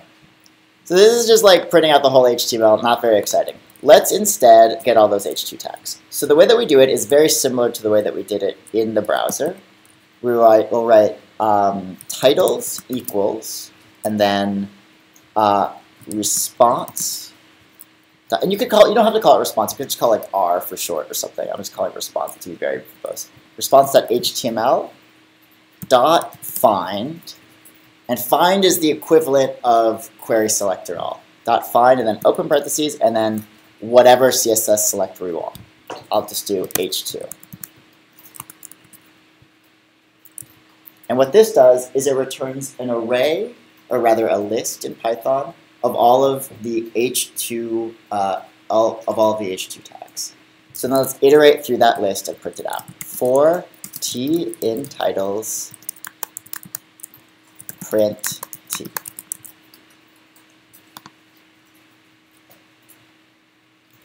Now if I run this again, what we'll see is something that's not that useful.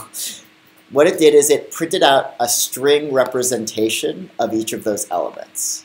So actually each of these t's inside of titles are actually Python objects that contain information about the tag. About those elements, rather. If I want the actual text of it, all I have to do, though, is I just write print t dot text. Now if I run it again, it gives me all of the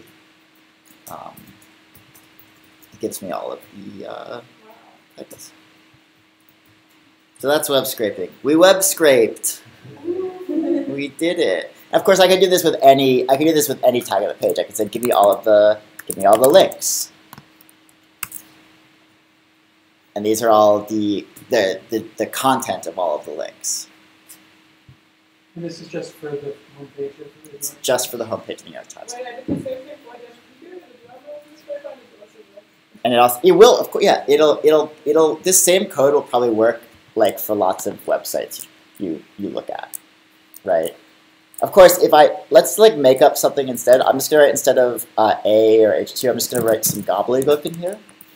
And now it'll look for tags called ASL or whatever, right? So if I run this again, what'll happen? Nothing.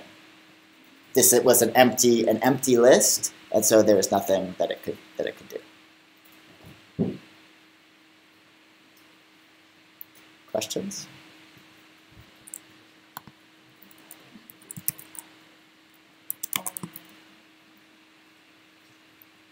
How can we decide to use this particular scraping library versus another? Is it just simpler? Yes. Okay. Yes. So the reason I use this one is you need a library to, you can make HTML requests just in Python, you know, but usually what people do is use a library called requests, which is just like a really nice library for making HTML requests. This request HTML library is made by the same person who makes the request library, Okay. and it comes bundled with it. Request is a dependency, so that kind of part is already included. This has support for sessions also, so it has support for cookies between requests. Cool. And this one also has support, minimal support for JavaScript. So it can handle websites that use JavaScript to render the content. I was Like just wondering after about the page this versus like Beautiful Soup. So this, like, it's using Beautiful Soup under the hood. Oh, it is? Yeah. Well, sometimes it is, depending on how you're using it. Okay. But just like a friendlier API.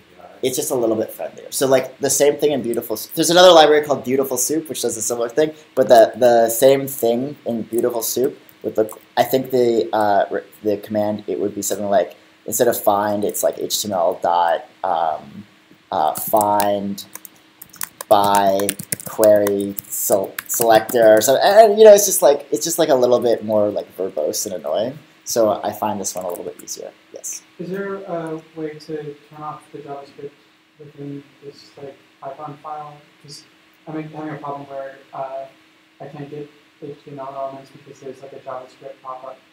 Right. So here's the deal. This way of doing it is JavaScript's already off. It like can't understand. So it's the same as if I just went to, like, so I've got JavaScript off of my Chrome now. It's the same as if I went to a page with JavaScript off and you just download the HTML and that's it.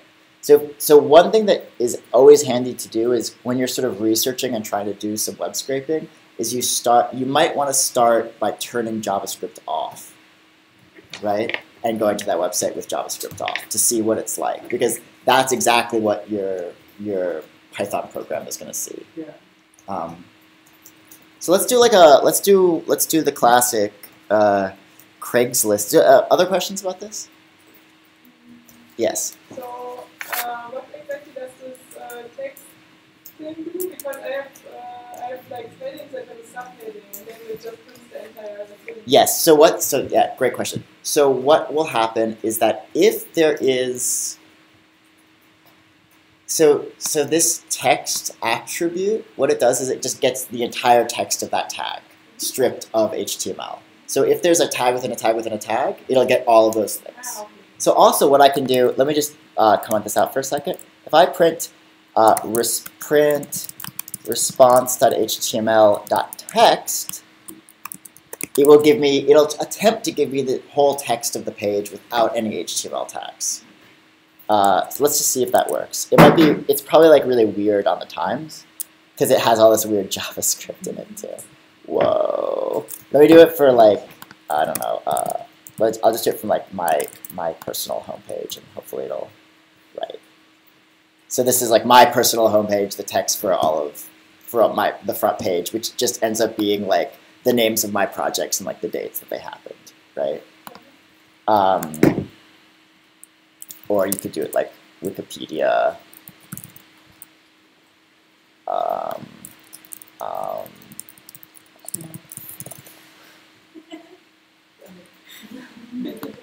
Okay, so if we did it with this one, right?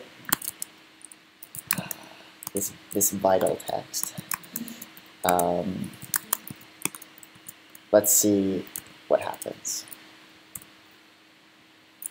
Oh, weird. Okay, it still sort of did it. So I'm going to scroll up, and here's like the sort of flubber text. The problem is there's like other stuff in it that we don't want, but like, you know, you can sort of see, oh, here's like some of the text from just flubber. Okay, so let's go on. Sorry, other questions? Okay. It's not working for me. What's it saying? It says file request pi line 9 in module from request import HTML session.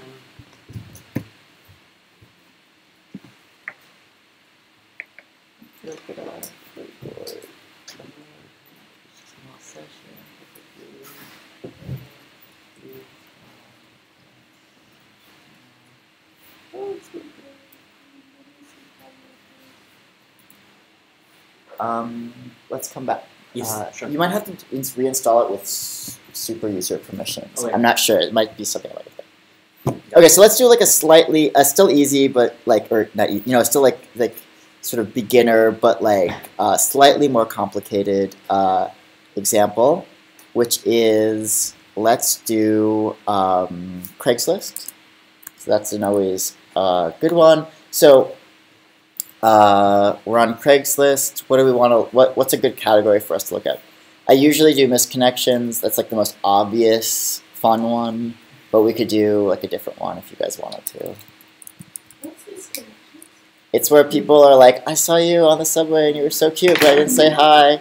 Get in touch with me. I can't believe that stuff works, but it does help. That's so good. Rants and raves. Okay, we'll do rants and raves. Thank you. Rants and raves. Whoa, there are no rants and raves. I don't think so, but let's try it again. Wow, no rants and raves in New York. It's so depressing.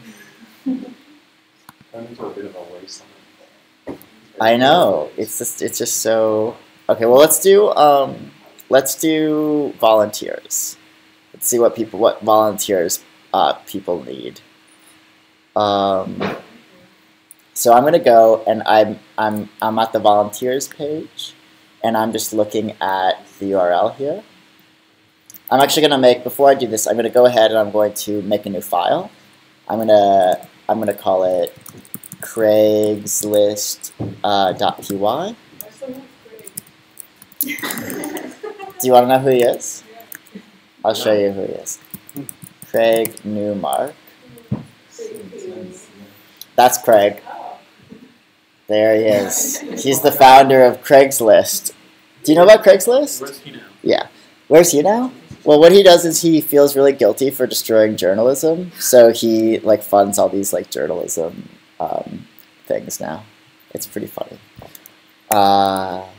It's not really his fault, but it's sort of his fault. Okay, so I've opened up Craigslist.py, and we're just gonna start the same way we started last time, right? I say from requests HTML import HTML session. You can just copy and paste this if you want to.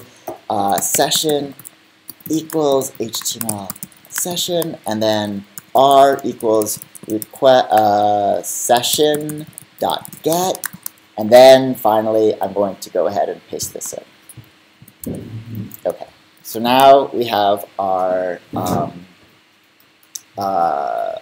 we're getting some responses from Craigslist. And now what we're going to do is I want to get all of the titles of these different, you know, things. So how would I go about figuring out how to get all the titles? That's right. So I'm going to right click or control click, and I'm going to go to inspect. And then, okay, it's really hard to see because my screen is getting really big, so I'm just going to make it a little smaller maybe, just so there's a little more context. Okay, so what we'll see here is like there's this giant, and I've just scrolled up and around so I can see the context. We see that there's a bunch of these li tags that have the class result row. inside of each of these li tags, there's a p, a paragraph tag with the class result info. Inside of that, there's an a tag with the class result title. And that's good. So we got result title. And I think we could probably use that. So actually, a lot of these would work, but we're going to just use this A with the class result title, and I think that's going to do us. So I'm going to, just to make it, I'm not even going to do it. Okay, so class result title. So what I'm going to do is go back over here. I'm going to say titles equals r.html.font, and then in quotes, dot result dash title. Just exactly what it was over here, but with a dot before it because it's a class name. And also you'll notice, by the way, so I should have mentioned this before, elements can have multiple classes associated with them. So this A tag has both the class result title and the class HDRLMK. They're separated by spaces. So you could select it with either of those class names. Either of them would work. And then just like we did before, I'll say for t in titles, print t.text. Okay. So if I go back over to my terminal and I run Craigslist.py, okay, here they all are. By the way, I can also, because I'm just running stuff that's printing to the terminal to standard out, I can also pipe this through other things. So I can like pipe it through sort-u to make them unique and sorted. And that'll get rid of all of the repetitions, sort of. So how is it, how is it, like, why did you do that result title? Because in HTML, isn't it just result title, like, in the text of HTML? Over here, you mean? Oh, this thing right here. Yeah. Yes. Let me just go over that again. So what I did is I'm okay. I need to get all of just these like the text of these links. Let's say, right? So what I'm doing is I right click on it. Yeah. I go to inspect. It pops it up over here, and then here's the actual A tag that I'm looking at. And then I just look in here, and I'm like, oh, this has a class name called result title. Just find result title, because it's not just looking at all the text as text. It's like looking at it as HTML. Exactly. It looks at it as it's just a bunch of HTML tags, and then what request HTML is doing is it's parsing them and saying, give me just the tags that have these that meet these parameters that have these that are with these CSS selectors. So the same way that we do, yeah. So it's like smarter. It's like smarter than just like looking at Exactly. Exactly. It's smarter than looking at it as text, and we'll see why in a second, actually. So for example, okay, so here are just the titles. I could also, though, if I wanted to, I could also get, because these are HTML, or sorry, these are links, right? So they have this URL associated with them, which is where the actual post lives. So, for example, what if I wanted not just the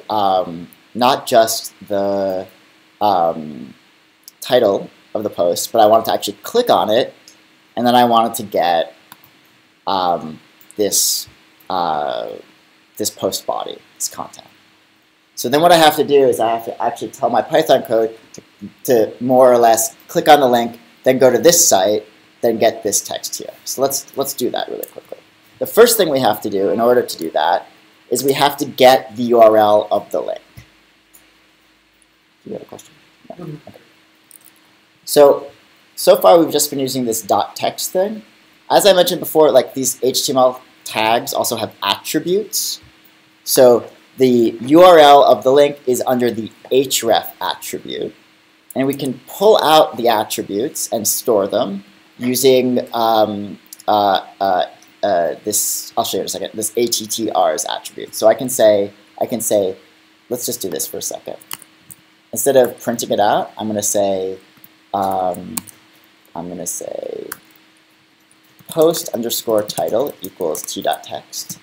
Post underscore URL equals t, and then I can write dot ATTRS, which stands for attributes. And then I can say dot get, open parentheses, and then the attribute I want, in this case href. So ATTRs contains for each of these elements all of the attributes associated with them. It would contain href. This also has a data ID. It also has the class. It might, in other ones like this span up here, has this attribute called role, this other attribute called title. So all of those attributes for any tag live in this .attr's thing. And then right now what I'll do is I'm just going to print post URL.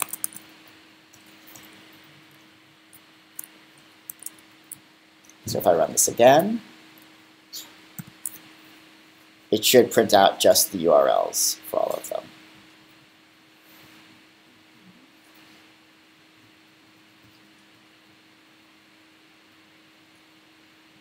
Now what we're going to do is we're going to go to each one of these URLs and we're going to do another thing. We're going to do basically this like session.get thing again.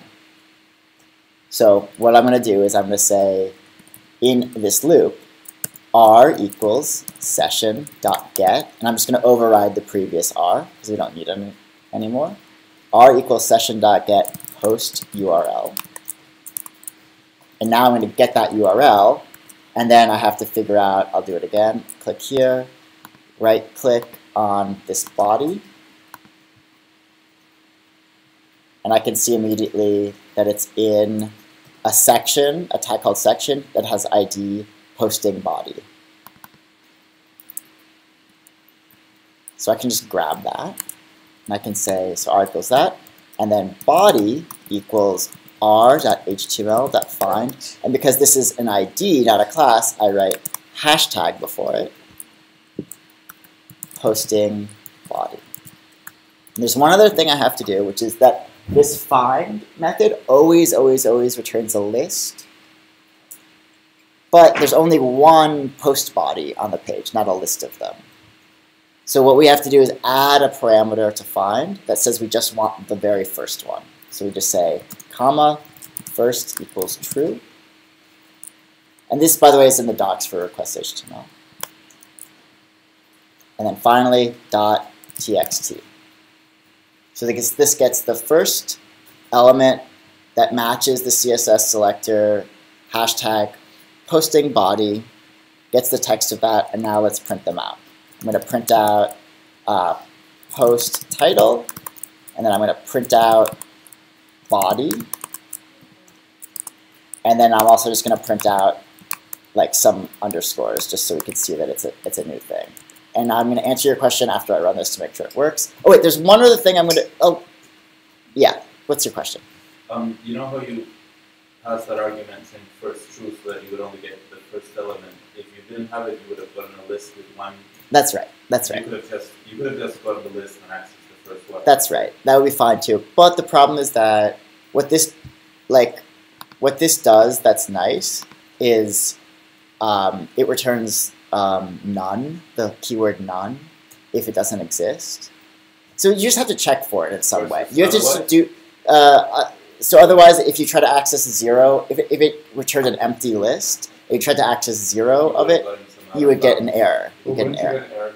And you will get an error with this one. So the really proper way to do this is to say if body print body.text or something like that, you know. But like we're just gonna do it like this for now, and then it might crash. It's okay. Yeah. So if I run this, but here's the thing. Before I'm not gonna run this yet. The reason I'm not gonna run it, well, I'm just gonna run it. We'll see what happens. Okay, I'm gonna hit Control-C to stop it. So it did it. It's doing it, right? Art show helper needed. QR code link to this post. Looking for overnight adults, pay study on site on physical activity. Looking for overweight adults, pay study on physical activity. Looking for, okay, you get the point. So it's getting each of the descriptions, the body and descriptions. The one thing I'm going to say about this is that we're like hitting Craigslist really hard, especially if we're all doing it together. So basically, we're like, all of us are making like tons of requests to Craigslist at once. So what I'm going to do is I'm going to have my script just like pause a little bit between each time it makes a request to Craigslist. And the reason I'm going to do that is for two reasons. One is that it's like polite to Craigslist to just be like, oh, we'll just not hit your server really hard. The other reason is like a less altruistic reason, which is that like if our whole classroom is making hundreds and then potentially even thousands of requests to Craigslist all at once, Craigslist might be like, this IP address that this room is in is like, you know, attacking us, and maybe we'll ban that IP address from using Craigslist for a day or an hour or something. What's a natural way of browsing frequency to request a page? Like what does that mean? You just slow it down a little. Just so it's like, just so that it, you don't have to be like human speed, but just so that it's not like, because a lot of times there'll be like an automatic rate limiter that websites will have. Craigslist doesn't actually usually have, isn't very strict, but like lots of websites are. So what you'll find is that if you are writing a script to browse a website on your behalf, that you'll frequently get blocked or banned, or like, not banned forever, just like kind of slowed down for a little bit. Or if you know, doing it to Google, you'll start getting CAPTCHAs, you know. So what we're going to do is I'm going to import the time module, which comes with Python. And then down here, I'm just going to write, inside of our for loop, time.sleep. And then I give it a number in seconds. So I'm going to sleep for 0.5 seconds, half a second. Actually, I'm going to sleep for 1.5 seconds just for the sake of being very slow, but you probably wouldn't need to sleep for this long, or maybe at all. But now if I run this again, we'll see it gets 1, it pauses a second and a half, and then it gets the next one, so. And then to get out of this, I just type Control-C, and then it'll stop there. How can the import on the Python file, you, like, for time you imported the whole thing, but for requests HTML, it seems just from reading the code that you imported a piece of the package? That's right. So when you import a package, you can either import the whole thing, or you can import specific things from it. So I could have also written, from time import sleep, and then I could have just, instead of writing time.sleep, I could have called just sleep here.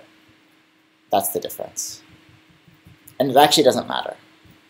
The reason I did this is just because that's how he does it in the, that's right. Yeah.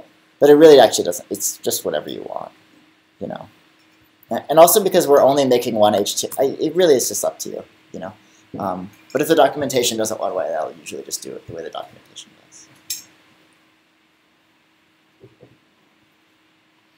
does. Questions?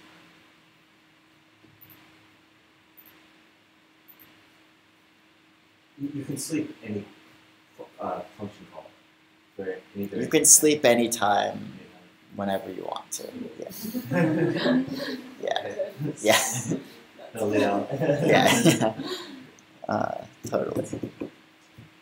Okay, so one other thing that makes this library very handy, not for Craigslist, because Craigslist doesn't really use JavaScript in a very aggressive way. But for example, okay, let's do one more example. So, or do you guys need a break? Is this okay? Should we push on? Okay, so I want to know what the white nationalists think are important and are interested in today. So I'm going to Breitbart to see what is very exciting to white nationalists on Thursday, April 4th. So the way that I can understand what's exciting to white nationalists is by looking at Breitbart headlines and then looking at the comment counts for each headline. Because I know that the ones with big comment counts are the ones that are really riling up the Nazis, you know? So, okay, Kamala, Congress should hire DACA illegal aliens. Ooh, yeah, that's a spicy one for them, you know, so they're excited about that. Donald Trump dismisses Democrat. That's a pretty good. Oh, this is a really good one. Look at this. 9,000 comments in this one. I don't even understand what this means. Whatever. Okay. So you get the point. So this actually might be an actual useful thing, just for us to be able to every day look at, like, what the most commented on articles of Breitbart are. Okay. You'll notice, however, that when I turn JavaScript off on my computer, these like comments have gone away. So I can very easily scrape. I can very easily scrape the headlines with JavaScript off, but not the comment counts. That's coming in some way. I don't know. Who cares how? It's coming in some way with JavaScript, which means, by the way, that the HTML loads, the basic HTML loads, and then after the HTML loads, programmatically JavaScript is like making another request to the server for the comments, or something is happening after the HTML loads that has like that content in it.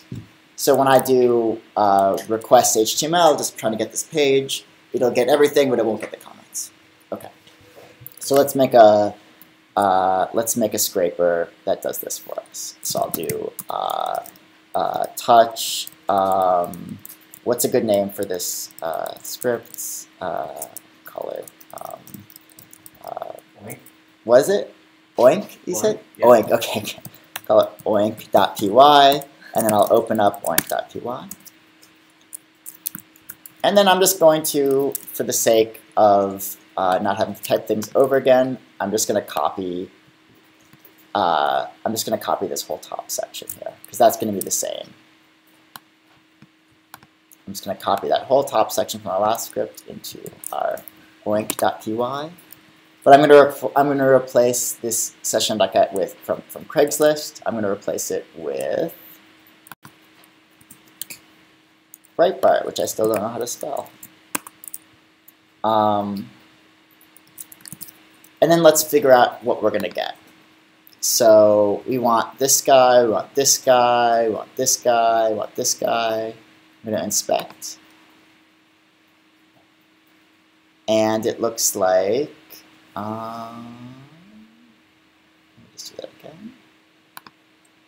Yeah, okay, great. So we're in these articles, article class equals post, and then there's an h2 tag inside of that, which has the title of the post, and then there's a footer tag after that. And actually, let me turn JavaScript back on so we just see this again. Apologies. I'm going to right-click, do it again, inspect. Okay, so we're back here. We've got the h2 tag, got the a tag inside of that, and then below that, there's the footer tag, and inside of that, there's something called a span that's called BYC, and that looks like that's what has the comment count in it. Now, there's two things that separate this from our last exercise. The first thing that separates it from our last exercise is that we have to have JavaScript on somehow. The second thing that separates it from our last exercise is that it's a little bit confusing. How am I going to get, it's like, okay, I need to get this h2 tag, and I also need to get this 139, this BYC class, right?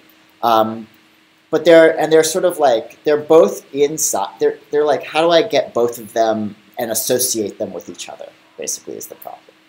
So what I'm going to do is I'm going to actually not select at first just the h2 tags. What I'm going to do is I'm going to select all of these articles that have the class post, and then once I get all of those, I'm going to look inside of them, first for h2 tags, and then for the class BYC.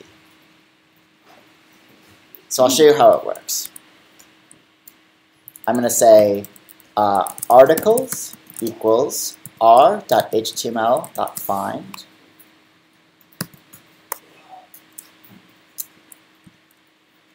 .post.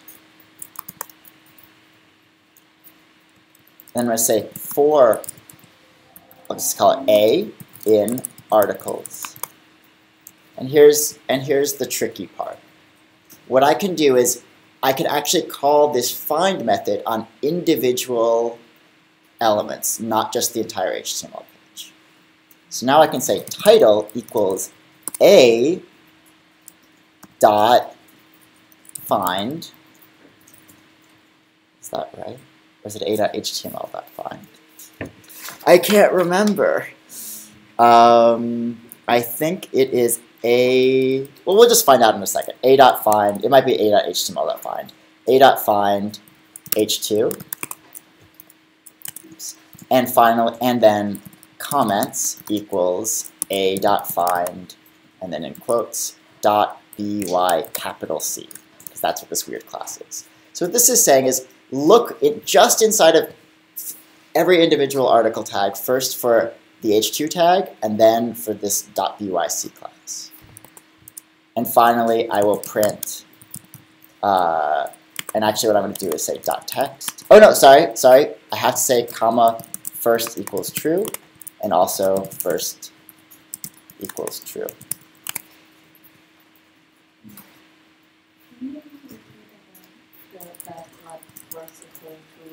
Yes. So by default, that find method will return a list, like an array, even if there's only one thing.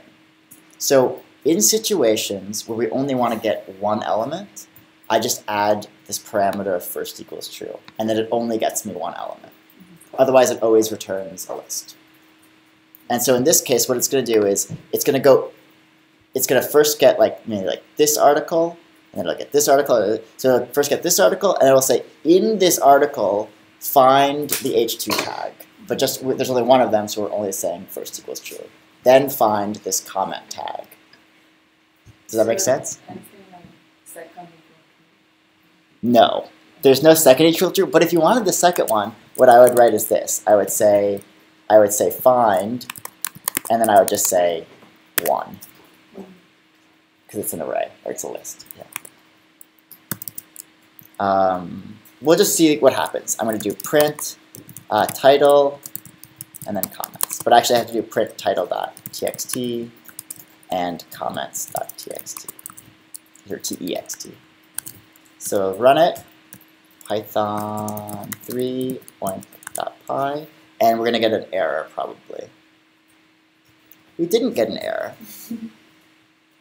We didn't get an error, but we're not getting those comments. And also it's way shorter than it should be. We might, but also what I forgot to do is I forgot to turn JavaScript back on. So the way that you do it is very simply, I just call, before I do any of the finding, I just write r.html.render. And what this does is it actually loads up the page in a version of Chrome that runs invisibly on your computer or headlessly on your computer. So it runs without showing you it. And then inside of that version of Chrome, JavaScript is on, and then it re-gets all of the HTML with JavaScript on. And the first time you run it, it will actually download a new version of Chrome onto your computer, which I already happen to have. So now you'll also notice it'll take much longer. Not because it's downloading Chrome, but just because, oh yeah, there it goes. So first of all, I'll switch this around. I'll put title first, or title second. I'll do comments.text, and then title.text. So we just have those comment counts first. And then I'm also noticing it's just not, I feel like there should be more than, there's just not that many of them, you know? And I think the reason that there's not that many of them is maybe it's because I looked for .post, and maybe what I need to do is for article, the article tag. I'm going to try it one more time, and we'll see what happens. And there we go. So now what we have, and this isn't perfect. This is definitely not perfect because these have commas in them. But what we're getting right now is we're starting to get a sense of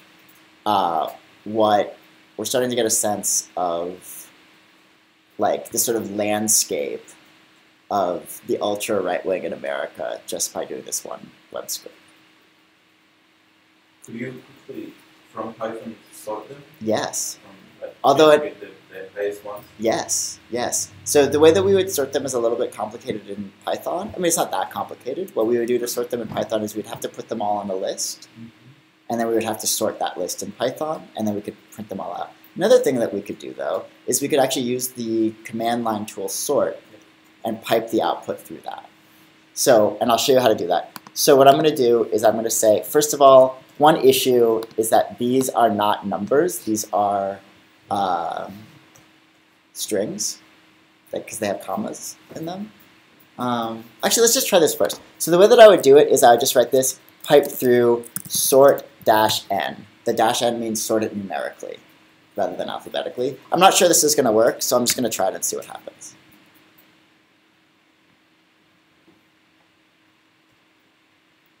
Oh, I think that already worked. Yeah. Okay, great. So sort -n dealt with the fact that there were commas in it. If you wanted to convert them to numbers, though, what you would have to do is replace commas with nothing, and then convert them to an int. Like, and I'll just show you how it would work. It would say like comment count. You don't have to do this. It would be the comments.text.replace comma with nothing, and then wrap this whole thing in an int, and this would turn it into an integer. Why do the comments have, like the comments will come with the string of the comments themselves, just the string number? Yeah, so the comments, like what we're actually seeing in here they're all strings. Just the numbers, not the comments themselves. And the commas are in there too for some reason. Like when we see that here there's like commas in them, you know? Oh, I meant the comments. Sorry, comma and comments. Sorry. Start again, yeah. The comments that people are putting in there aren't going to be in when you put the number. When you take the comma out of the number, it's like not also the string. It's just the number. Oh, but we can see right away. Okay, so actually, I just want to show you how powerful this very, very simple thing is that we've done. We can immediately see what what is the top concern of the readers of Breitbart. Beto would sign slavery reparations bill as president. I'm looking at it now. You don't read the comments.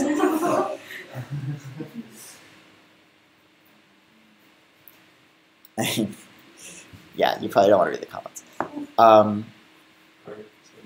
Yeah, so I think that like, but the point of this exercise is to show you like what kinds of observations can be made very quickly with these techniques that would be not impossible to do otherwise, but this is much easier.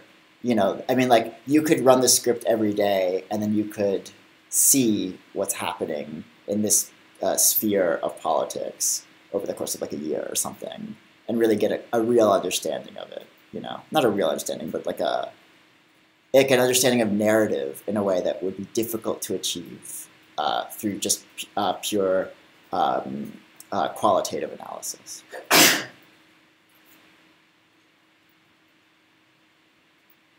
Questions? Do you mind saying one more time why you do the render thing? Yes. So when I can exactly show you what happens. So I'm just gonna close this thing for a second. When I load up the HTML with session.get, it just gets the HTML of the page. However, you'll notice that, and JavaScript is turned off. There is no JavaScript, right? I can simulate that by just loading the page in my browser with this extension I have where I turn JavaScript off. You'll notice that when I do that, there are no comments. There are no comment counts, right? this render guy, what this does is it reloads the page actually in Chrome, in real Chrome, and then that includes everything that got loaded afterwards with JavaScript. So it's the same as loading the page, just like regularly like this. But if you don't render it, then it's like that other way, and then we don't get it. So the recommendation is always try it first without JavaScript. Like don't start with render on, because this makes it much, much slower. So if it doesn't matter for this exercise, but like imagine if you're scraping like 1,000 pages, and then the difference between each request that you make for every page being like, 25 seconds versus being like 0 seconds effectively. Like it'll start to really, really add up. So if you can avoid rendering it, then don't render it. Say you wanted to scrape 2 news outlets at the same time and do like an OR in the HTML file, because like maybe one names the relevant information article and one names it, piece or something else. Mm-hmm. Like, is there a way to like split this? Well, if you're scraping 2 separate websites, then you would want to have either two separate scripts, one for each website, or you would have basically like 2 parts of your script, one that did one first and the other did the second. Yeah, that makes sense. But say you want, but like to answer, maybe to sort of answer your question is this, for example, have this find thing just gets article, right? Article tags. I could also say get article tags and H2 tags. If you do separate them by commas, then it gets multiple different tags. And you could put an argument. Or selectors. You could put a selector in there like with a prompt from terminal, for example. Yes, absolutely. You could have, instead of having this article thing hard-coded, we could have it be dynamic as a prompt from terminal or reading as from a list in some way. Right, a list would be really interesting. Yeah, so you could say, go get all of these tags that are in some list or whatever. Yeah. So there's lots of things that you can do. By the way, and also, just to clarify, I can save this file by just doing the greater than, and then I can say, what white nationalists care about .txt, and then it'll just do that. How easy is it to like if you wanted to scrape your personal Facebook page, for example? That's considerably more difficult. Okay. Although actually it's not really more difficult. I'll show you how to do it right now if you want. Okay. Here's the thing. So if I go to Facebook, I'm back in Firefox because I'm logged into Facebook in Firefox. But it doesn't matter. This whole page is loaded up with JavaScript. So if I try to go, maybe I actually have, let me see if I'm logged in. If I'm logged in, I can show you over here. Am I? No, I'm not logged in. I don't want to deal with it.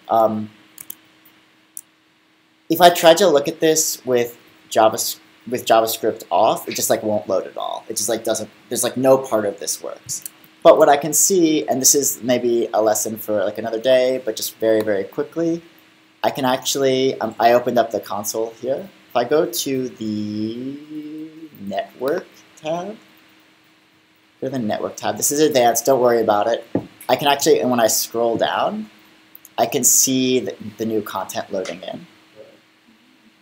Right? And I can click on it, and somewhere in here is maybe the actual content of the page.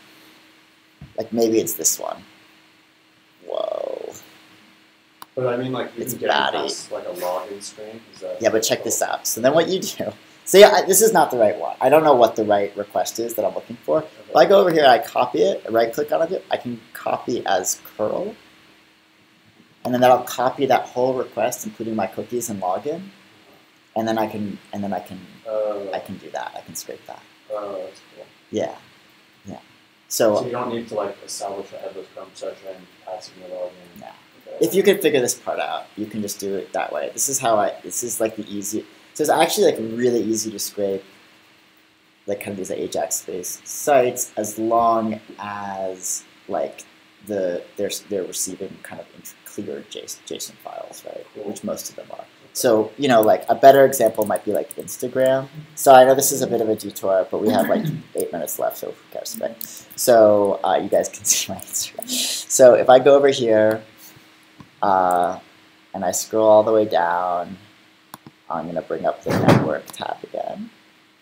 I can see, oh, okay, let's look at response. Oh, here's all of the content getting loaded in, right? So if I scroll more down, I can see I'm getting more, so here's more.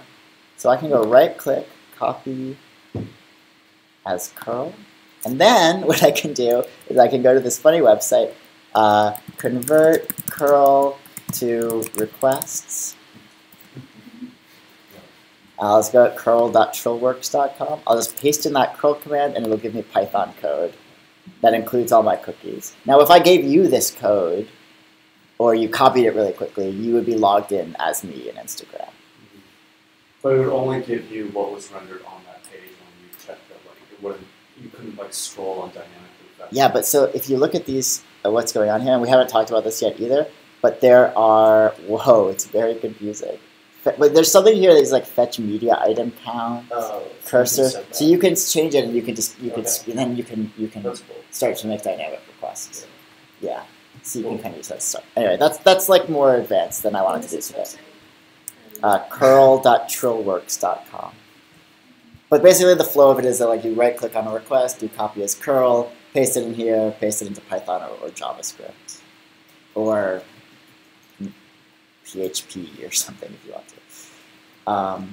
Don't worry about this. That's more complicated than I wanted to do today. But it's okay. So the homework is to make a big list. The things that I did not cover today that I meant to cover were pagination. So we're only getting the first page. But if you look at the requests HTML documentation, there's basically a few really easy ways of, so pagination is like all the next pages, right? So if I wanted to get from Craigslist, let's say, if I wanted to get from Craigslist, office, commercial housing, like I want to click this next button, basically. I get the first page, then I want to click the next button, then I want to click the next button, then I want to click the next button. So you can either, what you can do is you can say, look for this next CSS selector, and after we get all the rest of the stuff off the page, tell request HTML to get that, to click on that, go to the URL that is this URL. That's one way to do it. The other way that you can do it is sometimes, let me just see if I can find it in the documentation. If I write this, which is part of request HTML, it will try to figure out what the next page is and just go to that page for you. It doesn't always work, it sometimes works. If you have questions about that, just email me or Fernando, we can help you with that. Your assignment is to make a big list. It's whatever list you want to make. The point of the assignment is to try out some web scraping and also to think about the creation of a list or an archive as itself a work. What does big mean? Yeah. Really big. I mean, like, I think that, ideally thousands of things in the list. But just give it a shot. Sometimes it's easy, sometimes it's hard. You'll discover that some websites are extremely difficult to scrape and some are extremely easy. So don't give up, and if one is too hard, then just try an easier one. And it might be something you're like, oh, I really want to do something about this website, but I can't quite figure it out yet, and we can come back to it later, or you could ask for my help, and I'll sort of help you out. I wonder if you could follow up about the idea of the archive as a work itself. Like, are there examples of work like that, or like what differentiates an archive from when it's not an archive? Anything that you do that's like scraping a bunch of stuff, we can call it an archive, right? It's a collection of things. It's a corpus. You're doing it on purpose. You're saving that data in an intentional way, so it's like an intentional collection of something, right? That's a loose, extremely loose, definition, but I think for the purpose of our class, it's fine, right? The point here, again, is like thinking about why you would collect a certain set of material rather than some other material. And that's the goal of the assignment, is to think through that a little bit, to think like, why this one? The greatest example I can think of a group of people creating an archive is when folks in Brazil, after the fall of the dictatorship, made photocopy them and then returned the originals, and then kind of like had mapped out this whole thing. You know, so that's a very obvious, you know, kind of like the desire to make that archive, the need to make it is very clear, I think. It's very clear cut. But I also want you to think, so that could be a political archive. That's an acceptable way to do this assignment. It could also be, you could also think about the archive in more of a poetic sense too. No, I thought you raised your hand. Okay. Any other questions? So in a sense, you already did this assignment last time with your emails, right? You could sort of imagine. I mean, you didn't do the scraping part of it, but like that's sort of like you're like, oh, I'm gonna this archive, and you guys did too in a way, right? But now the idea is you're gonna do it with web scraping instead of self scraping. Although self scraping is cool too. So I just want to understand the concept of the list that you mentioned. Yeah. Can you explain it one more time? Yes. Yes. So use Python to make a giant list. But it can be a list of anything. So like this counts. If you had done this would have counted, right? You're like, what is this a list of? This is a list of headlines and right. You know, like you right. But I want you to make another list, another kind of list. You know, and